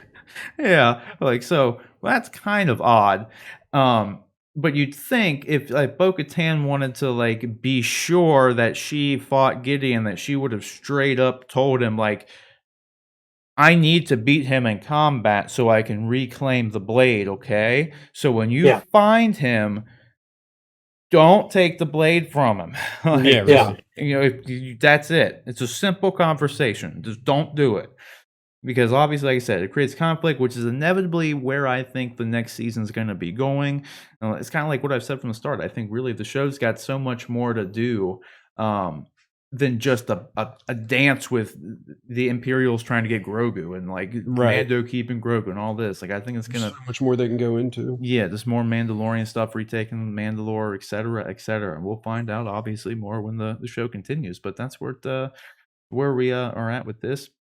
Then the Dark Troopers that he had released through the airlock obviously decided to turn on their jetpacks and everything and fly back to the ship. Now they have a firing squad marching towards everyone in the captains in the bridge there. So they're on their way. And this is when it gets good. And this is where I swear to God, if you are still listening and like are deciding to, not watch the show but watch a spoiler breakdown, like, just turn it off now. And then come back and watch it after. And then like and subscribe and all that stuff. Like, actually, like and subscribe, then come back, save for later and all that. Then come back. Go watch the show and come back. Because they're sitting here. Our boy Grogu gets he gets a little force tingle. You remember he made the beacon call. That force, it was the most insane phone call through the force that I think we've ever seen on screen. Right. But it happens. Our boy Grogu, he senses something. And they're all about to get killed by the Dark Troopers. There they are. And then an X-Wing, one lone X-Wing flies into the hangar. Before we get too far, I in my head, when Gideon's talking about when the Dark Troopers are pounding on the door, they've got the blast door sealed, and so the Dark Troopers have to actually battering ram their way through the blast door in order to get to our heroes. Right. Building that tension, and Gideon gives the speech about how in a few moments they're going to be through those doors, and the only two living creatures are going to be me and the baby and the child. And in my head I would go, oh, of course, Grogu's called. This is the Jedi. The Jedi's coming. That's who's going to save him. This is going to be amazing. And I never in a million years thought the next part that happened was what how that was going to play out. I thought yes, this is where the Jedi shows up, but I never thought it would happen the way it did. So go ahead. Sorry. Oh no, because we speculated. I think I told both of you that like the most likely people, if they were going to have a Jedi show up, and at least as far as the timeline goes, I think everyone speculated that a lot of the times. I don't know why there was a rampant rumors and speculation that maybe Sam Jackson's Mace Windu was going to come back because we never saw him hit the ground, right? Like in a comic book, fantasy, any kind of movie like that, if you don't see him die, they ain't dead, so it's there's no body. Yeah. So maybe it could be Sam Jackson, right? Like maybe old Mace Windu comes, and then maybe Cal Kestis from the Jedi Fallen Order game. He'd be about 40 years old right now. Maybe it's him. Maybe it's Ezra Bridger. Maybe it's Luke Skywalker. It could have been anybody. But I don't think anybody actually thought it was who it was. But I'll tell you what, as soon as I saw that X-Wing, my mind started going. I'm like, oh yeah. I'm like, wait a minute. Is this Luke Skywalker? Like, what's going on? Like, what? Like, what Jedi has an X-Wing? Yeah, it's like one lone X-Wing. Because that kind of like Cara Dune says, like, as soon as like one X-Wing comes in, she's like, oh, yay, one X-Wing, we're saved. And I'm just sitting there like, dude, if this is Luke Skywalker, like, because, you knew Luke was around right now. Like, we all knew it, like, timeline-wise. But did we really think that we're going to bring him into the show? No. No one expected it. This was also the scene where the welling up inside my chest started to happen in mass. So this is when I literally went from like enjoying everything that's happening to instantly like sweating. And I'm like my heart rate's going up, and then like I have a smile like forming. Yeah. And I'm just like, wait a minute. So then he lands, and then you see this, because like in my head I'm sitting here like, okay, is this Luke Skywalker? Yeah, I'm like, if I see a black robe, dude, if I see a black uniform and a black robe, and then like a green light, I swear to God, if a green lightsaber lights up, dude, if I see, and then the final one, I'm like, dude, okay, if I see a black glove on that right hand, dude, then it's like green light, it's gotta be. It just kept checking it off. Do what? It just kept checking it off. Yeah, it's like black robe, and then like green lightsaber, and he's just wailing through all these. At this point in time, we still haven't seen the guy's face. They're sitting here wailing through these things, much like Darth Vader wailed through all the rebels in the end of Rogue One. Very same scene. Yeah, like the Jedi robes, and then when the green lightsaber popped, that was when the first tear rolled down my cheek. I can't believe they're doing this. I like that they kept hiding it though, because like as this is unfolding, I'm sitting here still trying to check off these boxes. Just built up. Yeah, and then it's like, okay, we got black glove. We got black glove, right hand. I'm just fucking Luke Skywalker. You can see the hilt pretty well at some points too, and as soon as I saw that, this is a very quick shot. So like, if you're paying attention, you can see like, it looks a lot like Luke's lightsaber, and then you still haven't seen it. And he's just wailing through. And I gotta say though, dude, because obviously it's no surprise. This is Luke motherfucking Skywalker, dude. Like, but this is what everybody wanted to see. Yeah, ever since the Return of the Jedi ended, man. It's like, this is what it's been. How many years? We got 3 sequel movies that involved Luke Skywalker, and we still didn't get any of this.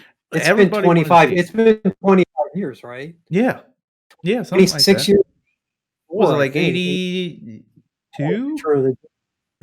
80. I thought it was 84. Maybe it was 84. I know it was early 80s. I can't remember what it was. I know 77 wasn't 70. I thought it was 77, 79, and then 82. No, 77, 80. This is the 40th anniversary of Empire, so it would have been 77, 80, and then I think you're right, maybe 82. I don't know. 84 sounds right. No, it's 84. It's 84. It is 84. Right. Yeah. It is 84. Either way, regardless, it's been a while, man. Yeah. It's been a while. You're 35 years. Yeah. But this is what everybody's wanted to see. Like, everybody just wanted to see this. Especially, dude, I gotta say, too, like, as this is going through and, like, it's going... you're still checking off the boxes because you still don't know if it's Luke Skywalker. I mean, you know it's Luke Skywalker, but at the same time, you don't want to believe it until you see the face. Yeah. Or Sure. you can't believe it until you see. It's like I've been scorned too many times, and this is a little Exactly. bit. This is a little too good to be true, and what I'm seeing, I'm liking a little bit too much. So it's like I'm not jumping the gun until I see a face, and It's like opening the, for take this Christmas, for example. It's like asking for a new PlayStation 5 for Christmas, and they're sold out everywhere. There's no way your parents can get one for you. Mhm. And then you open that box on Christmas morning, and it actually is the impossible happens. You've wanted Luke Skywalker for 35 years. You've wanted this. You've wanted to see him just be a badass Jedi, tearing through people, being the strong, last Jedi that's left that he can be, and you haven't gotten it. Disney and Lucas have, shuttled him off into done different things with him, and they've never given you that one thing that you always wanted. And here it was, and it was just better than you could ever imagine. Dude, it's like, I'm a Jedi like my father before me. Like, Yes. going through this scene, you're like, yeah, that's Anakin Skywalker's kid, dude. Yeah, for Like, sure. like that is the son of Darth Vader. You know what I mean? Like it was good stuff. Like if you didn't have a tear rolling down your face at any point during this or in the very end of the show, man, there's no hope for you, dude. Yeah. Like you're heartless. This is insane. Because then too, the final one, like they still haven't seen the face yet, and as soon as like all the other boxes were checked off, and then you see him force choke / crush this dude, this dark trooper robot. And I'm just like, this guy, okay, it's Luke Skywalker. Because there's only one Jedi who uses Force choke. Darth Vader's kid, obviously. Yeah. You know what I mean? Like, Father like son. it's obviously, it's like, there's only one person we've ever seen do it. In Jedi, the Gamorrean Guard, it happened. And here it was. And it was just awesome seeing him just like, and crush the dude. Yeah, Just like like the a thing can. just like, just, I don't know. It was just, it literally was, and honestly, it was longer too. It was longer than the Darth Vader scene in Rogue One, so it was like in a lot of ways better. I don't think it was as visceral feeling as the Darth Vader one, because the Darth Vader one was like set up as a one shot, so like it wasn't a one shot, but it was set up to feel like a one shot. Yeah. So like he's just literally like barreling down the hallway, and just everything coming at him is just falling down and being cut in half and whatever. And but they did a lot of like really similar things in this fight. Like in this scene, like right here, he literally force pulls one of them to him, and then like cuts him in half, and then like pushes another one. Like dude, it was epic. Like it was really honestly was. like it was shot really well. Like it was really good. They did a good job with it for sure. Yeah, 100%. I mean, Rick, you mentioned that too, didn't you? About how it mirrored. It didn't mirror. It gave that same feeling of the last scene from Rogue. Oh yeah, Rogue yeah. One. But it's just interesting seeing it from a Jedi's perspective. Right. Mhm. Just as visceral though. Yeah, really. Like it was a little different. Like I think it was just the way it was shot, as like the one shot versus you're cutting a lot in this one, but it's still a very similar situation. Like it was still very reminiscent to that scene. And then what else we got here? And then we finally get the reveal. Yep. A lot of people too, I gotta say, a lot of people are hating on the CG, and for all intents and purposes, like I don't think it was all that bad. Like, It didn't bother me a bit. Like it didn't. Nope. It didn't pull me out of it really. Like yeah, if you're gonna Nope. like, I feel like it looked better than Tarkin did in Rogue One. Oh yeah, for sure. Granted, Tarkin was like talking and a much bigger part of it, so like maybe that's why. And like obviously when Luke was talking in this, like yeah, you could tell. But I mean, it's just like that uncanny valley thing that you're never gonna get past, really. Like you know what I mean? This was like I said this on stream the day afterward to Rick. Like it's kind of insane that like Thanos. I've seen Endgame and Infinity War like a million times, and like I'm just blown away of just how I'm always convinced that Thanos is just a real purple dude there. Yeah, right. Like I never get that uncanny valley stuff with him, but like again, maybe it's just because he's a big purple alien, so it's not like a human face is always like so much harder. That's where the uncanny valley thing comes from, because it's like you just know something's off. But I thought it looked fine. Like Yeah, they did a good job. and I think over the years to come, they'll probably like if they want to, they can go in and touch it up and make it look better and better and better and better as years goes on for new Sure. viewers to see it. Like they took out the t-shirt guy. Like, who Yep. is Yeah. the dude? Like, so I can see him going in and fixing it. Like, you never know. Touching it up a bit. Yeah. If needed, is it necessary? No, but I don't know. Who knows? It is what it is. Like, I thought it looked pretty good, all things considered. Like, I didn't think it looked bad at all. And I honestly, too, I'm a little bit too wrapped up in the fact that, like, Luke fucking Skywalker was I back. know. You know what I mean? Like, that's really all I cared about. Not mean old man Luke either, Yeah. like badass Jedi Luke. Bitter old man that has given up on his friends. Yeah, dude. Oh man, it was just like I said, everyone speculated that Luke could be a possibility, but nobody actually believed it was going to happen. Like, No. It's funny, like maybe I just didn't like read enough reviews or watch enough speculation about it. I try not to watch any or read any reviews or watch any reviews before we do our show, just because I don't want my opinions or thoughts to be influenced by what other people have said. And so it's kind of hit or miss whether or not I ever get around to seeing other people's ideas about it after we talk about it. And I hadn't heard anything about it. And so I just, because Luke had been used in the movies and because you had the sequel trilogy where they established that Luke had the school, and because Grogu doesn't get mentioned in the sequel trilogy, I just assumed, or silly me, but I just assumed that it couldn't be Luke Skywalker, that it was going to be one of these other, important characters, but not, main Skywalker saga character. So Yeah. Like I said, dude, I was more leaning towards an Ezra Bridger or Cal Kestis. Like, I thought that would be more likely. Like, a 'cause, lot less Dave exciting. Filoni is like literally, a part of this. He essentially created not the Cal Kestis one by any means, but Ezra Bridger. I thought for most people was probably the most leading assumption because of Dave Filoni's attachment to everything, and then Cal Kestis was just like the kind of oddball. Like, he would work too because prize, same timeline. A lot of people, at least in the Star Wars community, know exactly who it would be. I don't know, and like it's literally the Cal Kestis likeness was literally the actor recreated in the game. So it would have worked just the same. So I felt like that was the two leading ones. There's no one thought it would be possible to see for them to bring back Luke. Or likely, I don't know. Yeah. Either way, but then we got our moment here where obviously Grogu's gonna go off with Luke. And actually, too, when this happens, is obviously if you weren't already crying tears of joy, Oh, dude. like when Grogu here is saying goodbye to Mando, and like it just you're looking in his eyes, he's reaching up to his face, and then Mando freaking takes off the helmet so he can In front see of his everybody. face. Yeah, like and then he's touching the face. Like, if you don't have tears, again, you're a monster. Oh, Like, right. Like you're dead inside. I was Like, tearing up at like 6 a.m. that's what I'm saying. It's like it's a flood of emotions because it's like you're just tears of joy, and then like the reality hits you of what's about to happen, and and it's not even too. And this is what I was telling Rick. We all speculated, if Grogu's going to be taken away by a Jedi and all this stuff, and who's the Jedi going to be.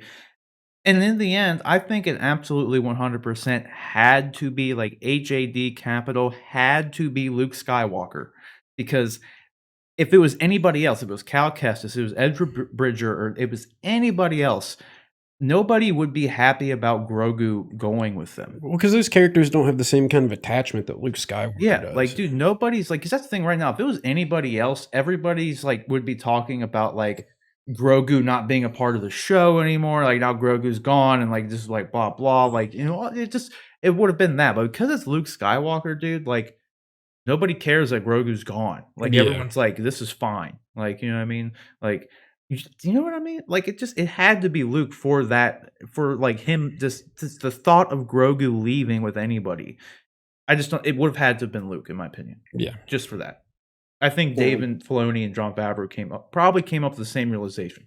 He's like, especially since no one knows really who Cal Kestis is, and then like Ezra Bridger, even though he had his like Rebels TV show, like no one really knows who he is. But, like, Luke Skywalker, we all know. It's like, you can have him, Luke. We know you're in good hands now.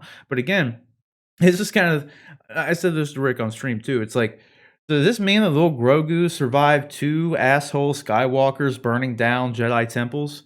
because like it already was confirmed that like Grogu was at the Jedi Temple on Coruscant when Anakin Skywalker came in Revenge of the Sith, but he got out. So now is he training with Luke in his new Jedi Temple when Ben Solo, aka Kylo Ren, comes and burns his temple to the ground? Does he get out again? Like, or is he just not there? Because that's only like 20 years from now. That's when Kylo goes nuts and burns everything down. So it's like, where's Grogu at? You know what I mean? What's he doing now? Like, did Kylo Ren, did Ben Solo kill Han Solo and Grogu? He's like, dude, come on. Like, dude. Like, because at that point, dude, a lot of people said that, like, you can't redeem Kylo Ren because he killed Han Solo. Wrong. What do you mean wrong? No, like wrong, like you can't redeem him. You know, like I mean, they can do whatever they want. Well, that's what they were wrong, like, because they could do it. Yeah. That's what I don't think. I mean, story wise, they can say he's redeemed, but to actually pull it off is another story, and I don't think they pulled it off. Yeah, I don't think it was earned really at all. It just kind of like happens. It happens because people wanted Raylo to happen. Yeah, really. Like, people already shipped that. Like, it was like, well, we got to see Kylo and Rey, you know, have babies and get married, and like that's what they just want. Just like, I don't know, just like Sidious they came kissed. back just because. That's what I'm saying. Like, I don't know. Either way, what was my point? Why did I start talking about the sequels? God damn it. Moving on.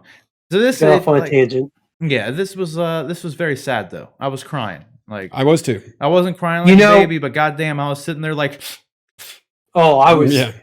I was full on, like, I almost started tearing up when you started trying to recap it just a second ago. Like, I couldn't look at the pictures and stuff. Oh, dude, like I was completely gone, like ugly crying, like it was bad. Oh, and they keep setting it up just so you have to cry because you get the little hand up there, then you see the mask. Oh yeah, they were like R2D2. Yeah, they were tugging on those heartstrings, man. Dude. They were yanking on them. It's a flood of emotion, like I said, because it's like you're up here because of freaking Luke Skywalker, and then you're like, oh shit, Grogu's got to leave, and then Mando looks sad, but like it's just all over. Then R2D2 comes in, like you're everywhere.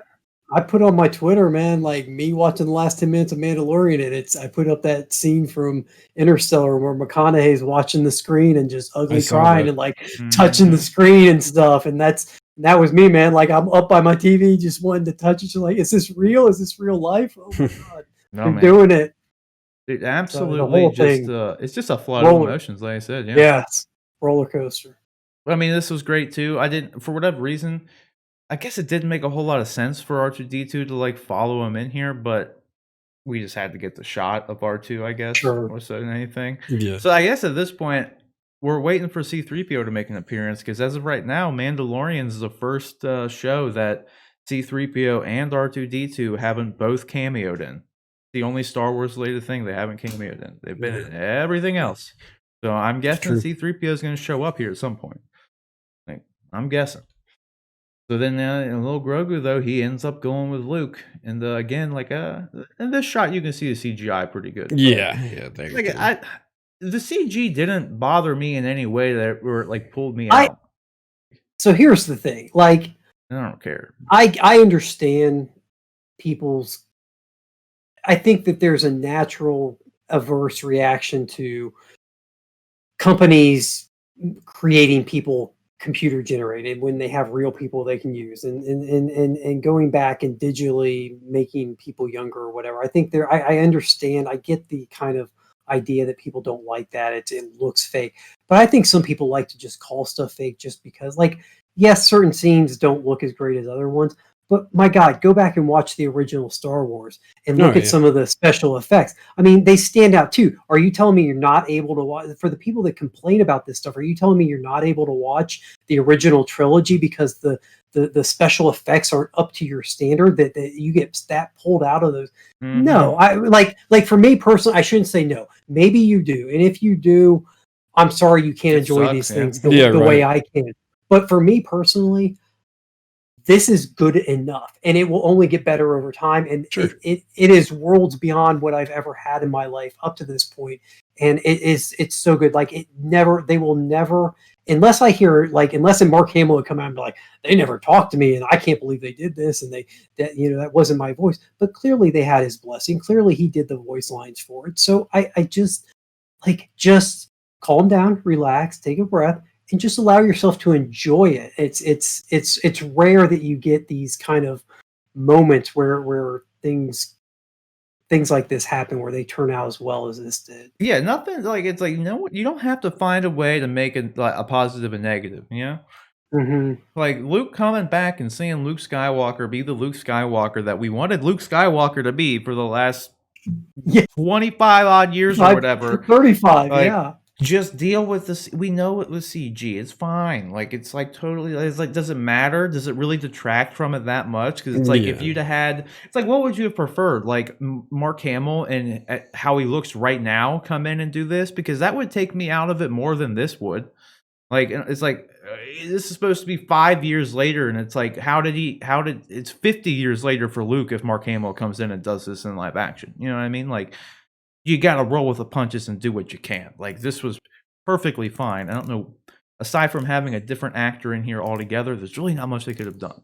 You know what I mean? So this was totally fine with me. The CG did not bother me at all. Then he goes off to wrap this up. He goes off with Grogu.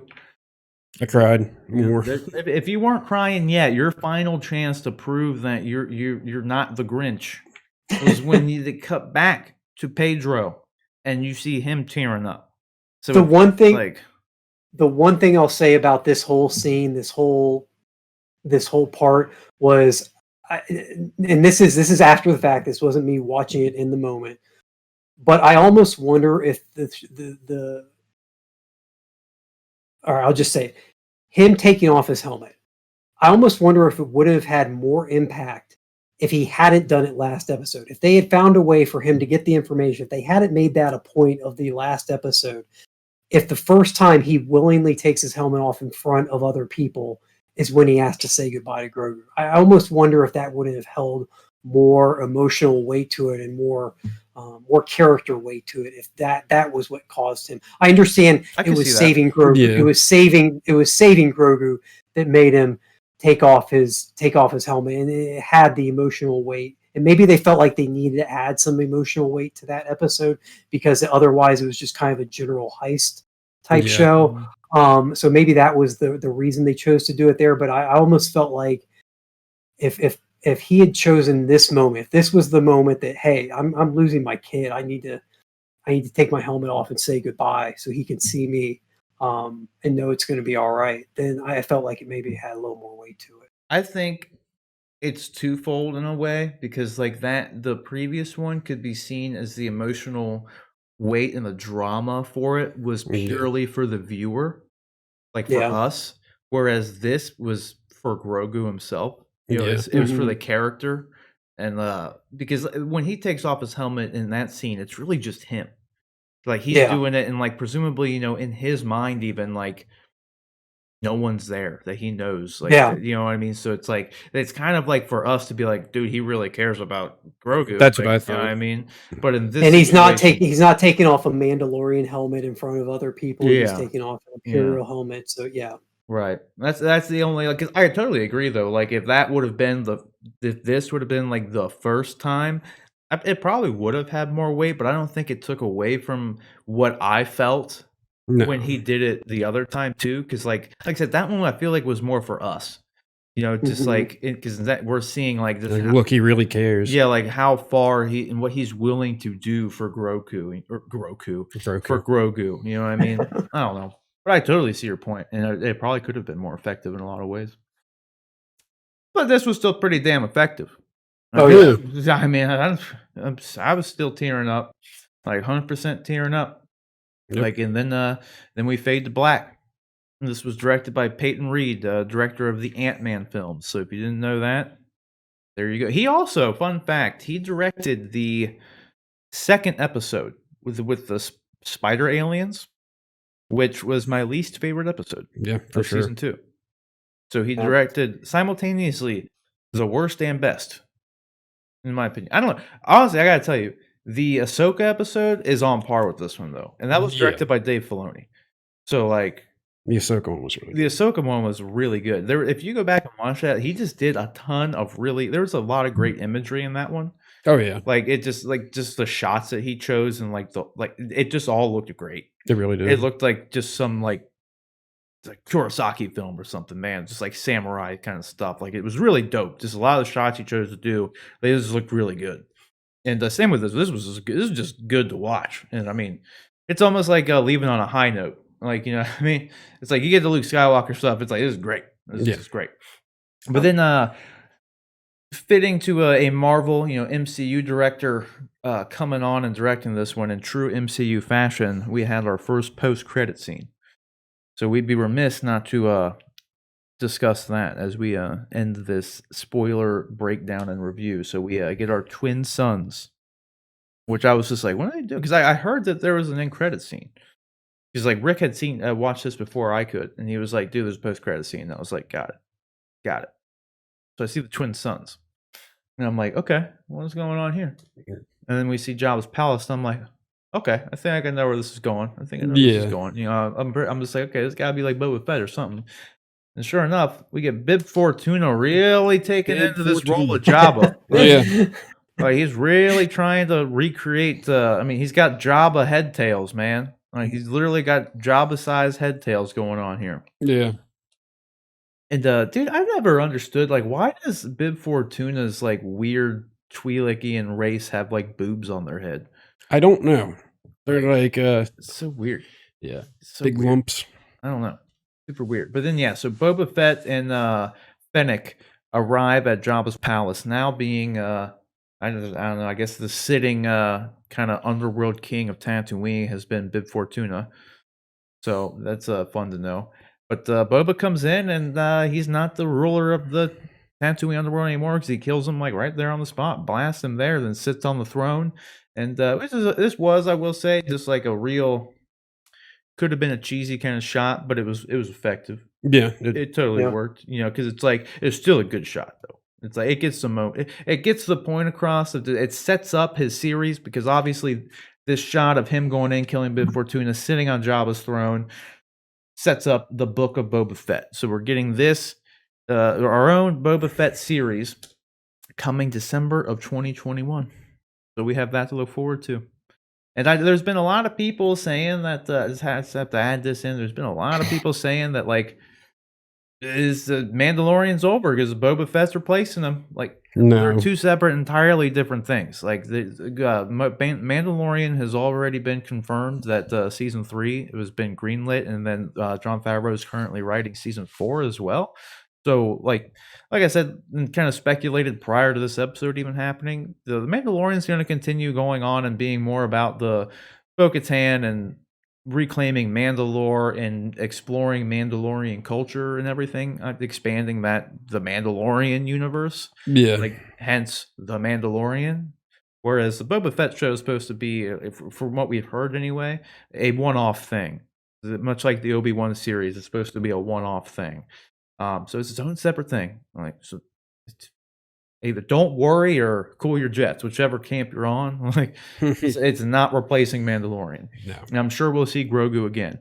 And there's one thing I have to add that doesn't make sense about the whole.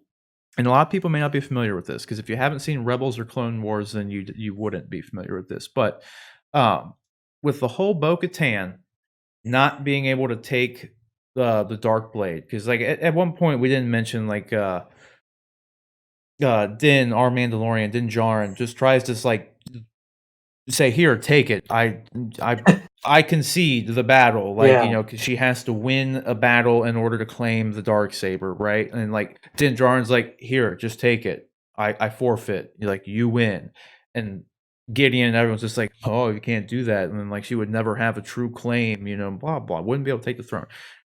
But here's the problem: in Rebels, Bo-Katan. Like, okay, let me backtrack. Sabine Wren ends up obtaining the Darksaber because Darth Maul previously was wielding it when he took over Mandalore. So Darth Maul has it. He fights Darth Sidious and then loses to Darth Sidious. But Darth Sidious doesn't take the Darksaber. It just gets left there, and Darth Maul has to retreat because he loses the fight. He gets left there. Sabine Wren, part of the crew in Rebels, ends up picking up the Darksaber. And then she just gives it to Bo-Katan. And then Bo-Katan goes back to Mandalore and takes the throne. So she's literally already done this exact situation with Sabine Wren. Yeah. So it really makes no sense that they're doing any of this in a lot of ways. Like, because Dave Filoni wrote Rebels. But at that point, I'm playing devil's advocate here. But at that point, isn't it kind of a matter of they have found this weapon versus there was nobody to fight to take it? Sabine Wren didn't win that battle, correct? So it was left there. It was just left there. And so they come and they retrieve it. So it isn't. It was a little. I can see where it's a little different with Boba because Boba was the rightful owner and had it in his possession. And so it's really splitting hairs, but I'm guessing that's kind of their justification. With this logic, Darth Sidious is at this point the true owner of the sure. blade. Nobody since then has won it in combat. At this point, Vader would be, right? Because he beat Sidious in combat, or do you have to win in combat against the saber while they're wielding the saber? Okay. Yeah. There's a lot. It's all a formality, really. Like you could just take the damn thing. No one's gonna know either way. You know what I mean? Like it's kind of redundant to begin with. But just the fact that they're using the same character in Bo-Katan as someone who has literally been in this exact same situation. Because it really is no different when you because Sabine, like Bo-Katan wasn't with Sabine when she got the Darksaber. Like she got the Darksaber herself and then meets up with Bo-Katan later and is like, here you go. Like pretty much. It's like that's how it was. And so it's literally the same thing. Like I don't know if they're just like kind of playing it out just for drama to like cliffhanger the episode on or what. You're frozen, John. That's a good. No, there you are. Somehow you always unfreeze when I shift to a full screen shot of you just to get that in. Now you're frozen again, but now you're frozen with a nice smile on your face. Yeah, you look happy. But not stoned. You look good right now. At least you look like you're enjoying our conversation. But I think they're just setting it up with like that just to have tension for the cliffhanger. Like, where are they gonna go? Oh man, now it was me. Okay, there we go. But I don't know. So I'm sure it'll all be resolved, and they could easily just. It wouldn't necessarily have to be a fight to the death or anything with Bo-Katan and Mando because they didn't kill Gideon and Mando took the saber. So we already know it wouldn't have to be a fight to the death regardless. So I mean. I don't know. I feel like it's all formality anyway, and just like trying to set up unnecessary tension when it's just like she can just take it. She's already taken it before, so I just think it's kind of dumb. In all honesty, if it's because it's the same character who's already been in the same exact situation, all of a sudden not being able to do something they've already done. You know, because I feel like they're only doing it because one was a cartoon and one is not a cartoon. So they're just assuming nobody saw it. I don't know. Like, anyway, do you guys got anything else you want to add with the Mando? Good episode. Yeah, you think my speculation is correct as to where that's just where Mandalorian's going to be going forward as far as like exploring Mandalorian stuff? That's really I don't see it. That seems to be the most logical thing. Yeah. Do you think we're going to see old Luke Skywalker again? I hope so. Yeah, I do. I mean, Grogu is such a cultural phenomenon at this point. He can't be out of. I can't see them taking him off this table for that long. Yeah. I think he'll be back in some way, shape, or form within the next couple years. And I think if you bring him back, then Luke comes with that package. So maybe in a small role like this, but he's still there. Right. I don't know. We can definitely see. Do you think if we see more Luke, that he should be recast and actually have like I'm just going to go with Sebastian Stan because that's just the leading fan pick for him because they have similar facial structure? Like, or do you think they should keep that? Would you rather being? I think if they're just going to have him be in like as much as he was just in this, just keep CGing him. But if they're actually going to like, I don't know, show him more and have him do like as much as Ahsoka Tano did, then they should just recast him. Yeah, Like, for sure. just have Mark do the ADR for it or something. Like, it just makes I'd rather just not deal with the CG if he's going to be a more. To be fair, I mean, character. there are editing techniques they can do with having the character speak off camera and things like that. Yeah. Where I mean, they could framing him from the back of the head, where they could give him a more expanded role and not have the obvious CG be as front and center as maybe it is for other people. So I don't know. Either one would work for me. Again, I'm more concerned about the story and what they do with the characters than I agree, necessarily yeah. how they bring them back. So Yeah, you know. 100%. 100%. But I yeah, just my last thoughts I just wanted to say real quick was yeah. I thought as good as season 1 was, I thought that they topped it in almost every way with the second season. Mhm. I hope that continues with season not even that they need to top it. I just hope the quality has always been consistent with this. I love that they've given Dave Filoni and Jon Favreau the freedom to create a story that clearly they have a vision and a passion for, and it shows in the work and it shows with how well it's worked. It's true. I 100% agree. I really hope to see too, just given the fact that as I said before, just how good I thought Dave Filoni did with the Ahsoka episode. That I'm really looking forward to seeing more from him in particular, as far as like behind the camera stuff goes. So I'm sure he's going to be very heavily involved with the Ahsoka show, because that's his baby. And not that he's not heavily involved with Mandalorian, because him and Jon Favreau are kind of like co-piloting this thing. But Jon Favreau did most of the heavy lifting in this season. He wrote every episode besides the Ahsoka one. So the Ahsoka one was all Dave Filoni. So like I said, it's really a toss up between that one, in my opinion, being the best of the season, and the last one. But the last one, I might just be having, what do they call it? It's Luke.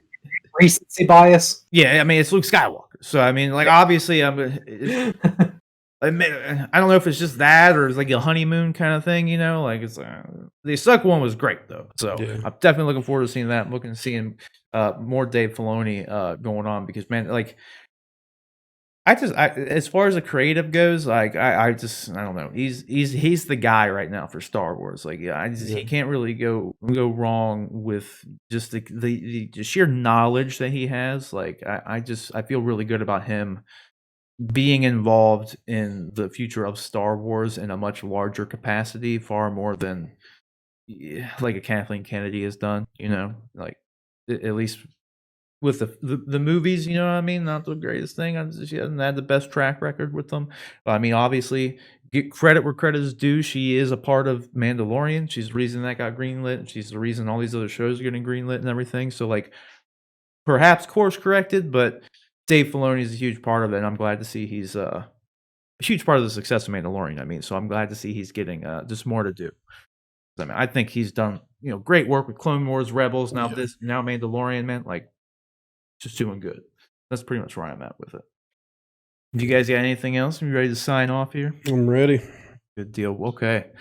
Well, guys, that'll do it. Well, first, Rik, where can everybody find you online, good sir? Sir Rick Metz, RIKMETZ. All righty, that's good. Is that Twitter? Is that everything? That's Instagram. Instagram. Find you there on Instagram. Yeah, find me on Instagram. John, where can everybody find you? On the Twitters at Nightwing_J. You can go over there and see my Matthew McConaughey tweet from the end of when I finished watching Mandalorian. Yeah, that's the only tweet he has. It's one single tweet. He made it's the best. It's the best one right now. Yeah, no, you made the Twitter account and everything just so I could post just so you could just join the conversation of that. That was it. But you can follow me simply at Sir Rob Bifo on any platform of choice. I use them all about equally, which is not very much. So you can find them all there. If you want to find me, if you want to talk to me or anything related to me, you can follow me there at Sir Rob Bifo, or you can email us at honestanduneducated@gmail.com. That's honestanduneducated@gmail.com. Don't forget to like and subscribe, share the video, whatever, all that kind of fun stuff. Let people know if you like, if you want to see more of these more like play-by-play breakdowns where we go through and discuss the entire episode in this kind of format, let us know. Otherwise, we could just stick to we thought it was kind of fitting to go through and do a more play-by-play given the season finale. Big stuff kind of happened in it. They set up some things for the future. It just seemed fitting to go through and do it in that manner. So let us know if you enjoyed that down in the comment section below. I don't know, that's pretty much it. Thanks for watching, as always, guys, and like, subscribe, all that good stuff. Thanks for watching. Look out for more live streams coming. Demon Souls, dude. Go play some Demon Souls. All right? I don't got any more recommendations other than like and subscribe. That's it. That's it. Take care.